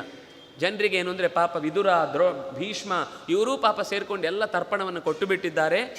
ಯಾಕೆಂದರೆ ಕೃಷ್ಣನೂ ಬಂದು ಕೊಟ್ಟಿದ್ದಾನೆ ಅಂದರೆ ದ್ರುಪದನಿಗೆ ಸ್ವಲ್ಪ ಕನ್ಫ್ಯೂಷನ್ ಜಾಸ್ತಿ ಆಯಿತು. ಯಾಕೆಂದರೆ ಕೃಷ್ಣನೂ ಬಂದು ಕೊಟ್ಟಿದ್ದಾನೆ, ನಿಜವಾಗ್ಲೂ ಪಾಂಡವರು ಸತ್ತಿದ್ದಾರೆ ಅಂತ ಯೋಚನೆ ಮಾಡಿ ಯಜ್ಞವನ್ನೆಲ್ಲ ವ್ಯರ್ಥ ಆಯಿತು ಅಂತ ಬಂದವರ ಹತ್ರಲ್ಲೇ ಹೇಳ್ಕೊಳ್ತಾ ಇದ್ದ. ಆಗ ಒಬ್ಬ ಸ್ವಲ್ಪ ಚೆನ್ನಾಗಿ ತಿಳಿದ ಸುಶಿಕ್ಷಿತನಾದಂತಹ ಒಬ್ಬ ವ್ಯಕ್ತಿ ಅವನ ಎದುರುಗಡೆ ಬಂದು ಹೇಳ್ತಾನೆ, ನೀವು ದುಃಖ ಪಡಬೇಡಿ, ಕಿಮಾಶ್ಚರ್ಯ ಮಿತೋ ಲೋಕೆ ಕಾಲೋ ಹಿ ದುರತಿಕ್ರಮ ಮಿಥ್ಯಾ ಪ್ರತಿಜ್ಞೋ ಲೋಕೇಶು ಕಿಂ ಕರಿಷ್ಯಾಮಿ ಸಾಂಪ್ರತಂ. ಅವ್ರ ಹತ್ರ ಆ ಋತ್ವಿಜರು ಬಂದಾಗ ಹೇಳ್ತಾನೆ ದ್ರುಪದ, ಏನು ಅಂತಂದರೆ ಅಣ್ಣ ತಮ್ಮಂದಿರು ಒಳ್ಳೆ ರೀತಿಯಿಂದ ಯಾಗ ಮಾಡಿ ಕೊಟ್ಟರೂ ಕೂಡ ಕಾಲದ ಮಹಿಮೆಯನ್ನು ಯಾರೂ ತಡಿಲಿಕ್ಕಾಗಲೇ ಇಲ್ಲ. ಪಾಂಡವರನ್ನು ಕಳ್ಕೊಂಡ ಮೇಲೆ ನನ್ನ ಪ್ರತಿಜ್ಞೆ ಮಿಥ್ಯೆ ಆಯಿತು, ಸುಳ್ಳಾಗಿ ಹೋಯಿತು. ಅದರಲ್ಲೂ ಅರ್ಜುನನಿಗೆ ನಾನು ದ್ರೌಪದಿಯನ್ನು ಕೊಡಬೇಕು ಅಂತ ಅನ್ನೋ ಮಾತು ಸುಳ್ಳಾಗಿ ಹೋಯಿತು ಅಂತ ಅಳಬೇಕಾದ್ರೆ ಕಿಂ ಕರೋಮಿ ಪಾಂಡವಾಹ ನಷ್ಟಾಹ, ಪಾಂಡವರು ಸತ್ತೇ ಹೋಗಿದ್ದಾರೆ, ಏನು ಮಾಡಲಿ ಅಂತ ಹೇಳುವಾಗ ಅಲ್ಲಿ ಅವನು ಹೇಳ್ತಾನೆ, ವೃದ್ಧಾನುಶಾಸನೆ ಸಕ್ತಾಹ ಪಾಂಡವ ಧರ್ಮಚಾರಿಣಃ ತಾದೃಶಾ ನ ವಿನಶ್ಯಂತಿ ನೈವ ಯಾಂತಿ ಪರಾಭವಂ. ಒಂದು ತಿಳ್ಕೊಳ್ಳಿ, ನನಗೆ ಈ ವಿಷಯದಲ್ಲಿ ತುಂಬ ದೃಢವಾಗಿ ನಂಬಿಕೆ ಇದೆ. ಯಾರು ವೃದ್ಧಾನುಶಾಸನೆ, ದೊಡ್ಡವರು ಹೇಳಿದ ಮಾತನ್ನು ಚಚೂ ತಪ್ಪದೆ ಯಾವತ್ತೂ ತಗ್ಗಿ ಬಗ್ಗಿ ನಡ್ಕೊಳ್ತಾರೋ ಅವರಿಗೆ ಇಂತಹ ದುರ್ಮರಣ ಬರುವುದಿಲ್ಲ. ಯಾರು ಬದುಕಿನುದ್ದಕ್ಕೂ ತಮ್ಮ ಹಿರಿಯರು ಕೊಟ್ಟಂತಹ ಶಾಸ್ತ್ರದ ದಾರಿಯನ್ನು ಗೌರವದಿಂದ ಪಾಲಿಸಿಕೊಂಡು ಬಂದಿರ್ತಾರೋ ಅವರಿಗೆ ಇಂತಹ ದುರ್ಮರಣ ಬರುವುದಿಲ್ಲ. ಪಾಂಡವಾಹ ಧರ್ಮಚಾರಿಣಃ ತಾದೃಶಾಹ ನ ವಿನಶ್ಯಂತಿ, ಅವರು ಪರಾಭವ ಹೊಂದುವುದಿಲ್ಲ, ಈ ರೀತಿಯಾದ ಸಾವನ್ನು ತಳೆಯುವುದಿಲ್ಲ. ನನಗೆ ಒಂದು ಉಪಶ್ರುತಿ ಅಂದರೆ ಧೈರ್ಯ ತುಂಬುವಂತಹ ವೇದದಲ್ಲಿ ಒಂದು ಮಾತು ಇದೆ. ಬೃಹಸ್ಪತ್ಯಾಚಾರ್ಯರು ಶಚಿಗೆ ಸಮಾಧಾನ ಮಾಡಿದಂಥದ್ದು. ಯಾಕೆಂದರೆ ಇಂದ್ರ ದೈತ್ಯರ ಆಟೋಪದಿಂದ ತಪ್ಪಿಸಿಕೊಂಡು ಆ ಬ್ರಹ್ಮಹತ್ಯೆಯ ಪಾಪವನ್ನು ಪರಿಹರಿಸಿಕೊಳ್ಳಿಕ್ಕೋಸ್ಕರ ದೂರ ಹೋದಾಗ ಎಲ್ಲೋ ಹೋದ ಅಂತ ಅಂದ್ಕೊಂಡಾಗ ಬೃಹಸ್ಪತ್ಯಾಚಾರ್ಯರು ಸಮಾಧಾನ ಮಾಡಿರ್ತಾರೆ, ಇಲ್ಲ ಅವನು ಒಂದು ಕಡೆ ಕ್ಷೇಮವಾಗಿ ತಪಸ್ಸು ಮಾಡ್ತಾ ಇದ್ದಾನೆ ಅಂತ. ಅಂಥದ್ದೇ ಉಪಶ್ರುತಿಯನ್ನು ಹೇಳುವ ವೇದದ ಮಾತುಗಳನ್ನು ನಂಬಿಕೆ ಇಟ್ಟುಕೊಂಡು ನಾನು ನಿಮಗೊಂದು ಮಾತು ಹೇಳ್ತೇನೆ. ಪಾಂಡವರು ಇಂದ್ರನಷ್ಟ ಅಂತ ಎಲ್ಲರೂ ಅಂದುಕೊಂಡ್ರೆ ಹೇಗೆ ಬೃಹಸ್ಪತ್ಯಾಚಾರ್ಯರು ಈ ಮಂತ್ರವನ್ನು ಹೇಳಿದ ತಕ್ಷಣವೇ ಹೇಗೆ ಇಂದ್ರ ಎದ್ದು ಬಂದೋ ಹಾಗೆ ಈ ಪಾಂಡವರು ಕೂಡ ಮತ್ತೆ ಎದ್ದು ಬರ್ತಾರೆ. ಅದಕ್ಕೋಸ್ಕರ ನಿಮಗೊಂದು ಸೂಚನೆಯನ್ನು ಕೊಡ್ತೇನೆ. ನೀವೊಂದು ಕೆಲಸ ಮಾಡಬೇಕು. ಉಪಶ್ರುತಿರ್ಮಹಾರಾಜ ಪಾಂಡವಾರ್ಥೇ ಮಯಾ ಶ್ರುತ. ಪಾಂಡವರ ವಿಷಯದಲ್ಲಿ ಅವರು ಸ್ವರ್ಗದಲ್ಲಿರಲಿ, ಇನ್ಯಾವುದೋ ಬೇರೆ ದೇಶದಲ್ಲಿರಲಿ, ಕಾಡಿನಲ್ಲಿರಲಿ, ಗುಟ್ಟಾಗಿರಲಿ, ಎಲ್ಲಿದ್ದರೂ ಕೂಡ ಇಹೈವ ಆಗಮಿಷ್ಯಂತಿ, ಖಂಡಿತ ಇಲ್ಲಿಗೆ ಬರ್ತಾರೆ. ಏನು ಮಾಡಬೇಕು? ಸ್ವಯಂವರ ಕ್ಷತ್ರಿಯಾಣಾಂ ಕನ್ಯಾದಾನೇ ಪ್ರದರ್ಶಿತ. ನಿನಗೂ ಮಗಳಿದ್ದಾಳೆ, ಆ ಮಗಳಿಗೆ ಮದುವೆ ಮಾಡೋ ಸಮಯ ಬಂದಿದೆ ಅಂತ ಯಾವಾಗಲೂ ಹೇಳ್ಕೊಳ್ತಾ ಇದ್ದಿ. ಕ್ಷತ್ರಿಯರಿಗೆ ಉಚಿತವಾದದ್ದು ಸ್ವಯಂವರ. ಅದನ್ನಾಗಿ ಆ ಸ್ವಯಂವರವನ್ನು ನೀನು ಘೋಷಣೆ ಮಾಡು. ಸ್ವಯಂವರವನ್ನು ಘೋಷಣೆ ಮಾಡಿದ ಮೇಲೆ ಪಾಂಡವರಿಗೆ ಈ ಸುದ್ದಿ ಮುಟ್ಟುತ್ತೆ, ಅವ್ರು ಎಲ್ಲಿದ್ದರೂ ನಿನ್ನ ಹತ್ರ ಬರ್ತಾರೆ. ಪಾಂಡವರು ಸಿಗಲಿಕ್ಕೆ ನಿನಗೊಂದು ಇದೊಂದು ದಾರಿ ಆಗುತ್ತೆ. ನಾವು ಇದನ್ನು ಕಾಯ್ತಾ ಇದ್ದೇವೆ. ನೀನು ಮಾಡುವ ಕೆಲಸದಿಂದ ನಾವು ಸಂತೋಷ ಪಡ್ತೇವೆ. ಯಾಕೆಂದರೆ ನಮ್ಮ ಅಪೇಕ್ಷೆಯೂ ಕೂಡ ಪಾಂಡವರು ಇಲ್ಲಿಗೆ ಬರಬೇಕು ಅಂತ ಹೀಗೆ ಹೇಳಿದಾಗ ಅವನು ಯೋಚನೆ ಮಾಡಿ, ಸ್ವಯಂವರಂ ದ್ರಷ್ಟು ಕಾಮ ಗಚ್ಚಂತೆ ವನ ಸಂಶಯ ತವ ಪುತ್ರ ಮಹಾತ್ಮಾನೋ ದರ್ಶನೀಯ ವಿಶೇಷತಃ. ಅವನು ಘೋಷಯಾಮಾಸ. ನಗರದಲ್ಲಿ ಎಲ್ಲ ಕಡೆಯಲ್ಲೂ ಕೂಡ ಡಂಗುರ ಸಾರಿಕೊಂಡು ತನ್ನ ಮಗಳ ಮದುವೆಗೆ ಬೇಕಾದ, ಮದುವೆ ಅಂದರೆ ಸ್ವಯಂವರ ಮೊದಲು, ಆಮೇಲೆ ಮದುವೆ. ಸ್ವಯಂವರ ಅಂತಂದಾಗ ಯಾವಾಗಲೂ ಕೂಡ ಅದು ಪರಸ್ಪರ ಒಪ್ಪಿಕೊಳ್ಳುವಂತಹದ್ದು. ನಾವೀಗ ನಿಶ್ಚಿತಾರ್ಥ ಅಂತ ಹೇಳುವ ಹಾಗೆ. ಆಮೇಲೆ ಮತ್ತೆ ಶಾಸ್ತ್ರೀಯವಾಗಿ ಮದುವೆ ಮಾಡಿ ಕೊಡುವಂಥದ್ದು. ಆಮೇಲೆ ಇದು ಪಂದ್ಯದಲ್ಲಿ ಗೆಲ್ಲುವಂಥದ್ದು. ಇದು ಯಾವಾಗ ಅಂದರೆ ಪುಷ್ಯ ಮಾಸೇತು ರೋಹಿಣ್ಯಾಂ ಶುಕ್ಲ ಪಕ್ಷೇ ಶುಭೇ ತಿಥೌ. ಶುಕ್ಲ ಮಾಸದ ರೋಹಿಣಿ ಶುಕ್ಲ ಪಕ್ಷದ ರೋಹಿಣಿ ನಕ್ಷತ್ರದ ದಿವಸಕ್ಕೆ ಈ ಸ್ವಯಂವರದ ಕಾರ್ಯವನ್ನು ಘೋಷಣೆ ಮಾಡಿದ್ದಾನೆ. ಇಲ್ಲಿಂದ 80 ದಿವಸ ಇದೆ. ಅವನು ಅದು ಲೆಕ್ಕ ಹೇಳ್ತಾನೆ. ಇಲ್ಲಿಂದ 80 ದಿವಸ ಬಾಕಿ ಇದೆ. ಅಂದರೆ ಚಾತುರ್ಮಾಸ್ಯಕ್ಕೆ ಪೂರ್ವದ ಸಂದರ್ಭದಲ್ಲಿ ಇವರು ಭೇಟಿಯಾಗಿದ್ದಾರೆ. ಅಲ್ಲಿಗೆ ನೀವು ಕೂಡ ಬನ್ನಿ. ನನಗೆ ಅನಿಸೋದು ನೋಡಿದರೆ ಈ ನಿಮ್ಮ ಬ್ರಹ್ಮಚರ್ಯ ನಡೆಸ್ತಾ ಇರುವ ಹುಡುಗರನ್ನು ನೋಡಿದರೆ ನೀವು ಎಲ್ಲ ಅಂಥದ್ದೇ ರೂಪವಂತರಿದ್ದೀರಿ. ಅವಳಿಗೆ ಯೋಗ್ಯವಾದದ್ದು ನಿಮ್ಮಲ್ಲೇ ಯಾರೋ ಒಬ್ಬ ಇರ್ಬೋದು, ಗೊತ್ತಿಲ್ಲ. ಅವನು ಸಹಜವಾಗಿ ಹೇಳಿದ್ದು. ದರ್ಶನೀಯ ವಿಶೇಷತಃ ನಿಮ್ಮೊಬ್ಬೊಬ್ಬರನ್ನು ನೋಡಿದರೂ ತುಂಬ ಚಂದ ಇದ್ದೀರಿ. ನೀವು ಅಲ್ಲಿಗೆ ಬಂದು ಒಂದು ಅಟೆಂಡ್ ಯಾಕೆ ಮಾಡಬಾರ್ದು? ಅಟೆಂಡ್ ಮಾಡಿದ್ರಿಂದ ಕನ್ಯೆ ಸಿಗಲಿಲ್ಲ ಅಂದರೂ ಅವರ ಮನೆಯಲ್ಲಿ ಋತ್ವಿಜರಿಗೆ ಆರಾಧನೆ ಮಾಡುವುದು ಅಂತ ಬಹಳ ಇಷ್ಟ, ವಿಪ್ರರಿಗೆ ದಾನ ದಕ್ಷಿಣೆ ಕೊಡುವುದು ಅಂದರೆ ಅವರಿಗೆ ಬಹಳ ಇಷ್ಟ. ಆ ದೃಪದನ ರಾಜ್ಯವೇ ತುಂಬ ಆಮಂತ್ರಣ ಇಲ್ಲದೆ ಅಂತೂ ಬಂದರೆ ಮತ್ತಷ್ಟು ಹೆಚ್ಚು ಅವರು ಗೌರವಿಸ್ತಾರೆ. ನೀವು ಅಲ್ಲಿಗೆ ಬಂದರೆ ಖಂಡಿತ ನಾವು ಅಲ್ಲಿಗೆ ಹೊರಟಿದ್ದೇವೆ, ಬೇಕಾದರೆ ನಮ್ಮ ಜೊತೆಗೂ ಬರ್ಬೋದು, ಇಲ್ಲ ನೀವು ಸ್ವಲ್ಪ ಹೊತ್ತು ಬಿಟ್ಟು ಬರ್ತೀರಿ ಅಂದರೆ ಅದಕ್ಕೂ ನಿಮ್ಗೆ ಅವಕಾಶ ಇದೆ ಅಂತ ನಿತ್ಯ ಕಾಲಂ ಪ್ರದಾಸ್ಯಂತಿ ಆಮಂತ್ರಣಮಯಾಚಿತಂ ಬ್ರಹ್ಮಣ್ಯ ನಗರ ಸರ್ವೇ ಬ್ರಾಹ್ಮಣಾಶ್ಚಾತಿಥಿ ಪ್ರಿಯಾ. ಅವರು ಅತಿಥಿ ಪ್ರಿಯರು, ಬಂದವರನ್ನು ಬಹಳ ಆತ್ಮೀಯವಾಗಿ ನೋಡಿಕೊಳ್ಳುವರು, ಬನ್ನಿ ಅಂತ ಹೇಳಿ ಅವ್ರ ಪಾಡಿಗೆ ಅವರು ಹೊರಟು ಹೋದರು. ಇಷ್ಟಾದ ಮೇಲೆ ಪಾಂಡವರಿಗೆ ಅಷ್ಟೊತ್ತಿಗೆ ದ್ರೌಪದಿ ಅಂತ ಗೊತ್ತಾಗಿ ಮನಸ್ಸಲ್ಲಿ ಸಹಜವಾದ ಒಂದು ಸಂಬಂಧ ಯಾವುದೋ ಕಾಲದ್ದು, ಆ ಕಾಲದ ಸಂಬಂಧ ಮನಸ್ಸು ಅದರೊಳಗೆ ಲಗ್ನ ಆಗಿ ಬಿಡ್ತು. ಕುಂತಿಗೆ ಸ್ಪಷ್ಟ ಗೊತ್ತಾಯಿತು ಇವ್ರ ತಲೆಯೆಲ್ಲ ಪಾಂಚಾಲಕ್ಕೆ ಹೋಗಿ ಆಗಿದೆ ಅಂತ. ಆದರೂ ಸುಮ್ಮನೆ ಕೂತಿದ್ರು, ಅಮ್ಮ ಹೇಳದೆ ಏನು ಮಾತಾಡಬಾರ್ದು ಅಂತ ಸುಮ್ಮನೆ ಕೂತಿದ್ರು. ಏನು ವಿಷಯ ಮಾತಾಡಿದ್ರು ಅಂತ ಆಮೇಲೆ ಹೇಳೋರು. ಒಂದೇ ಕ್ಷಣದಲ್ಲಿ ಯೋಚನೆ ಇದ್ದದ್ದು ದೃಪದನ ನಗರದಲ್ಲೇ.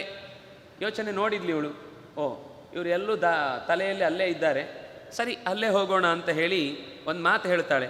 ತೇ ವಯಂ ಸಾಧು ಪಾಂಚಾಲಾನ್ ಗಚ್ಛಾಮ ಯದಿ ಮನ್ಯಸೆ. ಆದರೆ ಅವಳು ನಿಮ್ಮ ಮನಸ್ಸಲ್ಲಿ ಏನಿದೆ ನನಗೆ ಗೊತ್ತಾಗಿದೆ ಅಂತ ಹೇಳ್ತಾ ಇದ್ದೇನೆ ಅಂತ ಹೇಳುವುದಿಲ್ಲ. ನನಗನ್ನಿಸ್ತಾ ಇದೆ ಅವರು ಹೇಳಿದ ಹಾಗೆ ನಾವು ಕೂಡ ಪಾಂಚಾಲಕ್ಕೆ ಹೋಗೋದು ಒಳ್ಳೆಯದು ಅಂತ ಅನಿಸುತ್ತೆ. ಯಾಕೆಂದರೆ ಅವರು ತುಂಬ ಅತಿಥಿ ಪ್ರಿಯರು, ನಮ್ಮ ವೇಷಕ್ಕೂ ತುಂಬ ಮರ್ಯಾದೆ ಸಿಗುತ್ತೆ ಅಂತ ಆದಮೇಲೆ ಅಲ್ಲೇ ಹೋಗೋದು ಒಳ್ಳೆಯದಲ್ವಾ? ಅದೇ ಗೋಡೆ, ಅದೇ ಕಿಟಕಿ, ಅದೇ ನೆಲ, ಅದೇ ಬಾಗಿಲು, ಅದೇ ಜನರ ಮುಖಗಳನ್ನು ನೋಡೋದಕ್ಕಿಂತ ಒಂದು ಸ್ವಲ್ಪ ಹೊಸ ಪ್ರಕೃತಿಯ ಕಡೆಗೆ, ಹೊಸ ಜನರ ಪರಿಚಯದ ಕಡೆಗೆ ಹೋದರೆ ಸ್ವಲ್ಪ ಬೇರೆ ಥರ ಇರುತ್ತೆ, ಮನಸ್ಸಿಗೆ ಸ್ವಲ್ಪ ಸಮಾಧಾನ ಸಿಗುತ್ತೆ. ಹೋಗೋಣವಾ? ಏಕತ್ರ ಚಿರವಾಸಶ್ಚ. ಒಂದೇ ಕಡೆ ಬಹಳ ಕಾಲ ಬಾಳುವುದು ಅಂತ ಉಂಟಲ್ವಾ, ಅದು ಬಹಳ ಕಷ್ಟದ ಕೆಲಸ. ಸ್ವಂತ ಮನೆ ಕಟ್ಟಿದವರಿಗೆ ಅದೊಂದು ಸಮಸ್ಯೆ, ಏನು ಮಾಡಲಿಕ್ಕಾಗಲ್ಲ. ಬಾಡಿಗೆ ಮನೆಯವರಿಗೆ ಯಾವಾಗ ಬೇಕೋ ಆಗ ಬಾಗಿಲು ಚೇಂಜ್ ಮಾಡ್ಬೋದು, ಮನೆ ಚೇಂಜ್ ಮಾಡ್ಬೋದು, ನೆಲ ಚೇಂಜ್ ಮಾಡ್ಬೋದು, ಅಂಗಡಿ ಚೇಂಜ್ ಮಾಡ್ಬೋದು, ಬರುವ ಮನೆಯ ಪರಿಸರವನ್ನೇ ಬದಲಾಯಿಸ್ಕೊಳ್ಬೋದು. ಆದರೆ ಸ್ಥಿರವಾದ ವಾಸ ಅಂತ ಅನ್ನೋದು ಬಹಳ ಕಷ್ಟ ಅಂತ ಹೇಳಿ ಅಲ್ಲಿಂದ ಯದಿ ಪುತ್ರತ್ವ ಮನ್ಯಸೆ ಸಾಧು ಗಚ್ಛಾಮಃ, ಅಲ್ಲಿಗೆ ಹೋಗೋಣ ಅಂತ ಹೀಗೆ ಹೇಳಿದಾಗ ಭವತ್ಯಾ ಯನ್ಮತಂ ಕಾರ್ಯಂ ತದಸ್ಮಾಕಂ ಪರಂ ಹಿತಂ. ಅಮ್ಮ, ನಿನ್ನ ಮಾತೇ ಕಾಯ್ತಾ ಇದ್ದು, ನೀನು ಹೇಗೆ ಹೇಳ್ತೀಯೋ ಹಾಗೆ. ನಾನು ನಿಮ್ಮ ಮಾತನ್ನು ಯಾವತ್ತಾದರೂ ಮೀರಿದ್ದು ಅಂತಿದೆಯಾ? ಇಲ್ಲ ಅಲ್ವಾ? ಹಾಗಾದರೆ ಹೊರಡೋಣ. ನೀನು ಹೇಳಿದ ಮೇಲೆ ಮತ್ತೆ ವಿಚಾರವೇ ಇಲ್ಲ. ಬೇರೇನಾದರೂ ವಿಚಾರ ಇದ್ದರೆ ಅಮ್ಮ ಯೋಚನೆ ಮಾಡಿದ್ಯಾ, ಅದು ಸರಿನಾ ಇದು ಸರಿನಾ ಅಂತ ಏನೋ ಕೇಳ್ತಿದ್ರು. ಈ ಸರ್ತಿ ಏನೂ ಇಲ್ಲ, ಒಂದೇ ಮಾತಿಗೆ ಎಲ್ಲರೂ ಅಸ್ತು ಅಂತ ಒಪ್ಪಿಕೊಂಡ್ರು. ತಮ್ಮಂದಿರನ್ನು ಕೇಳಿ ಆಯಿತು, ತಮ್ಮಂದರು ಅಸ್ತು ಅಂತ ಹೇಳಿ ಆಯಿತು, ಹೊರಟಾಯಿತು. ಹೊರಟು ಪ್ರತಸ್ಥೆ ನಗರೀಂ ರಮ್ಯಾಂ ದೃಪದಸ್ಯ ಮಹಾತ್ಮನಃ. ಸುಂದರವಾದ ನಗರಕ್ಕೆ, ಪಾಂಚಾಲ ದೇಶಕ್ಕೆ ಹೊರಟಿದ್ದಾರೆ. ಹೊರಟ ಅಲ್ಲಿ ಒಬ್ಬ ಋತ್ವಿಜನ ಮನೆಯಲ್ಲಿ ಇವರಿಗೆ ಆಶ್ರಯ ಸಿಕ್ಕಿತು. ಕೂತಿದ್ದಾರಷ್ಟೇ ಮನೆ ಒಳಗೆ ಪ್ರವೇಶ ಮಾಡಿ ವೇಷವನ್ನು ಮರೆಮಾಡಿ ಹಾಗೆ ಪ್ರಚ್ಛನ್ನಂ ಬ್ರಹ್ಮಚರ್ಯ ವ್ರತಕ್ಕೆ ಈಗಾಗಲೇ ಗುರುಕುಲದಿಂದ ಅಭ್ಯಾಸ ಮಾಡಿ ಮುಗಿಸಿ ಹೊರಟಂತಹ ಹುಡುಗರ ಹಾಗೆ ವೇಷದಲ್ಲಿದ್ದಾರೆ. ಆ ಜಗಾಮ ತಾಂದ್ರಷ್ಟುಂ ವ್ಯಾಸ ಸತ್ಯವತೀ ಸುತಃ. ಅಲ್ಲಿಗೆ ಸೀದ ವ್ಯಾಸರು ಬಂದರು, ಸತ್ಯವತಿಯ ಮಗನಾದಂತಹ ವ್ಯಾಸರು ಬಂದರು.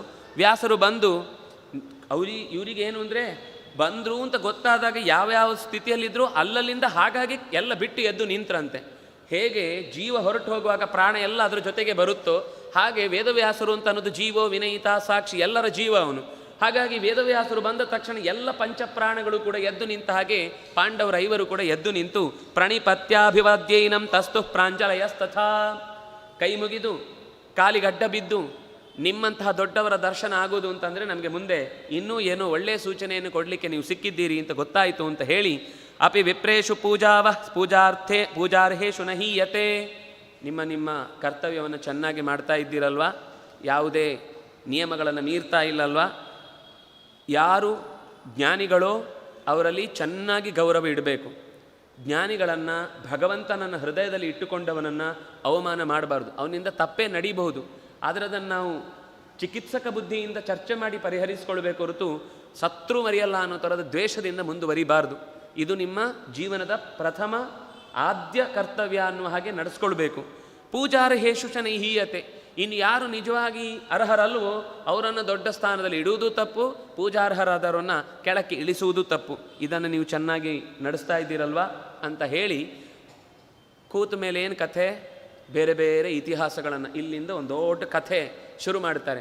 ಈ ಕಥೆ ವಸ್ತುತಃ ಅರ್ಧದಲ್ಲಿ ಒಂದು ಕಡೆ ಲಿಂಕ್ ತಪ್ಪಿದ ಹಾಗೆ ಅನಿಸುತ್ತೆ, ಮತ್ತೆ ಎಲ್ಲೋ ಈ ಕಥೆಗೆ ಮತ್ತೆ ಬರುತ್ತೆ. ಈ ಕಥೆ ನಾಳೆ ನಾವು ನೋಡಲಿಕ್ಕಿದೆ, ಆದರೆ ಇಲ್ಲಿ ನೋಡಿದ ಮೇಲೆ ನಿಮಗೆ ಇನ್ನೊಂದು 10 ಕಥೆಯ 10 ಭಾಗದ ಚಿಂತನೆ ಮುಗಿದ ಮೇಲೆ ಮತ್ತೆ ಈ ಕಥೆಗೆ ಲಿಂಕ್ ಸಿಗುತ್ತೆ. ಈ ಕಥೆ ನೆನಪಿದ್ರೆ ನಿಮಗೆ ಮುಂದಿನ ಕಥೆ ಸ್ಪಷ್ಟ ಅರ್ಥ ಆಗುತ್ತೆ. ಅಂಥ ಕಥೆ ನಾಳೆ ನಾವು ನೋಡಲಿಕ್ಕಿದೆ. ಅದು ಏನು ಕಥೆ? ವ್ಯಾಸರು ಅಂದರೆ ದೊಡ್ಡವರು ಸೇರಿದಾಗ ಪಾಂಡವರಿಗೊಂದು ಹವ್ಯಾಸ, ಹೇಳಿ ನಿಮಗೆ ಗೊತ್ತಿರುವ ಒಳ್ಳೆಯ ಸಂಗತಿಗಳನ್ನು ನಮ್ಮ ಜೊತೆಗೆ ಹಂಚ್ಕೊಳ್ಳಿ ಅಂತ ಕೇಳಿದರು. ಒಳ್ಳೊಳ್ಳೆ ಕಥೆಗಳನ್ನು ಹೇಳುವಾಗ ಇದೂ ಒಂದು ಕಥೆ ಅದರ ಮಧ್ಯದಲ್ಲಿ ಹಾದು ಬಂತು. ಆ ಕಥೆ ಏನು ಅಂತ ನಾಳೆ ದಿವಸ ಸೇರಿದಾಗ ನೋಡೋಣ. ಕಾಯೇನ ವಾಚ ಮನಸ ಇಂದ್ರಿಯೈರ್ವಾ ಬುದ್ಧಿಯ ಆತ್ಮನಾವ ಅನುಸೃತ ಸ್ವಭಾವ ಕರೋಮಿ ಯದ್ಯತ್ ಸಕಲಂ ಪರಸ್ಮೈ ನಾರಾಯಣಾಯಿತಿ ಸಮರ್ಪಯಾಮಿ. ಕೃಷ್ಣಾರ್ಪಣಮಸ್ತು. ನಾಳೆ ಎಲ್ಲರೂ 6:15 ಬಂದರೆ ಕಥೆಯನ್ನು ಸ್ವಲ್ಪ ಹೆಚ್ಚು ಮುಗಿಸ್ಲಿಕ್ಕಾಗುತ್ತೆ. ಇಲ್ಲ ಅಂದರೆ ಸುಮ್ಮನೆ ಹೀಗೆ ಮುಟ್ಟೋದ್ರೊಳಗೆ ಟೈಮ್ ಮುಗಿದು ಹೋದಾಗುತ್ತೆ. ನೀವು 6:15 ಇರ್ತೀರಿ ಅಂದರೆ ನಾನು 6:15 ಬರ್ತೇನೆ, ಸರಿನಾ? ಹಾಂ. ಹೋ, ನಾಳೆ ಗುರುವಾರ, ಅದರಿಂದ ಎಷ್ಟೊತ್ತಿಗಿರುತ್ತೆ? ಹಸ್ತೋದಕ್ಕೆ ಇರುತ್ತೆ. ಹಾಂ, ಸರಿ. ಮುಗಿಯುವಾಗ ಎಷ್ಟೊತ್ತಾಗುತ್ತೆ? 7 ಗಂಟೆ ಆಗುತ್ತೆ. ಸರಿ, ಆಯಿತು. ನಾಳಿದ್ದು ಹಾಗೆ ಮಾಡೋಣ.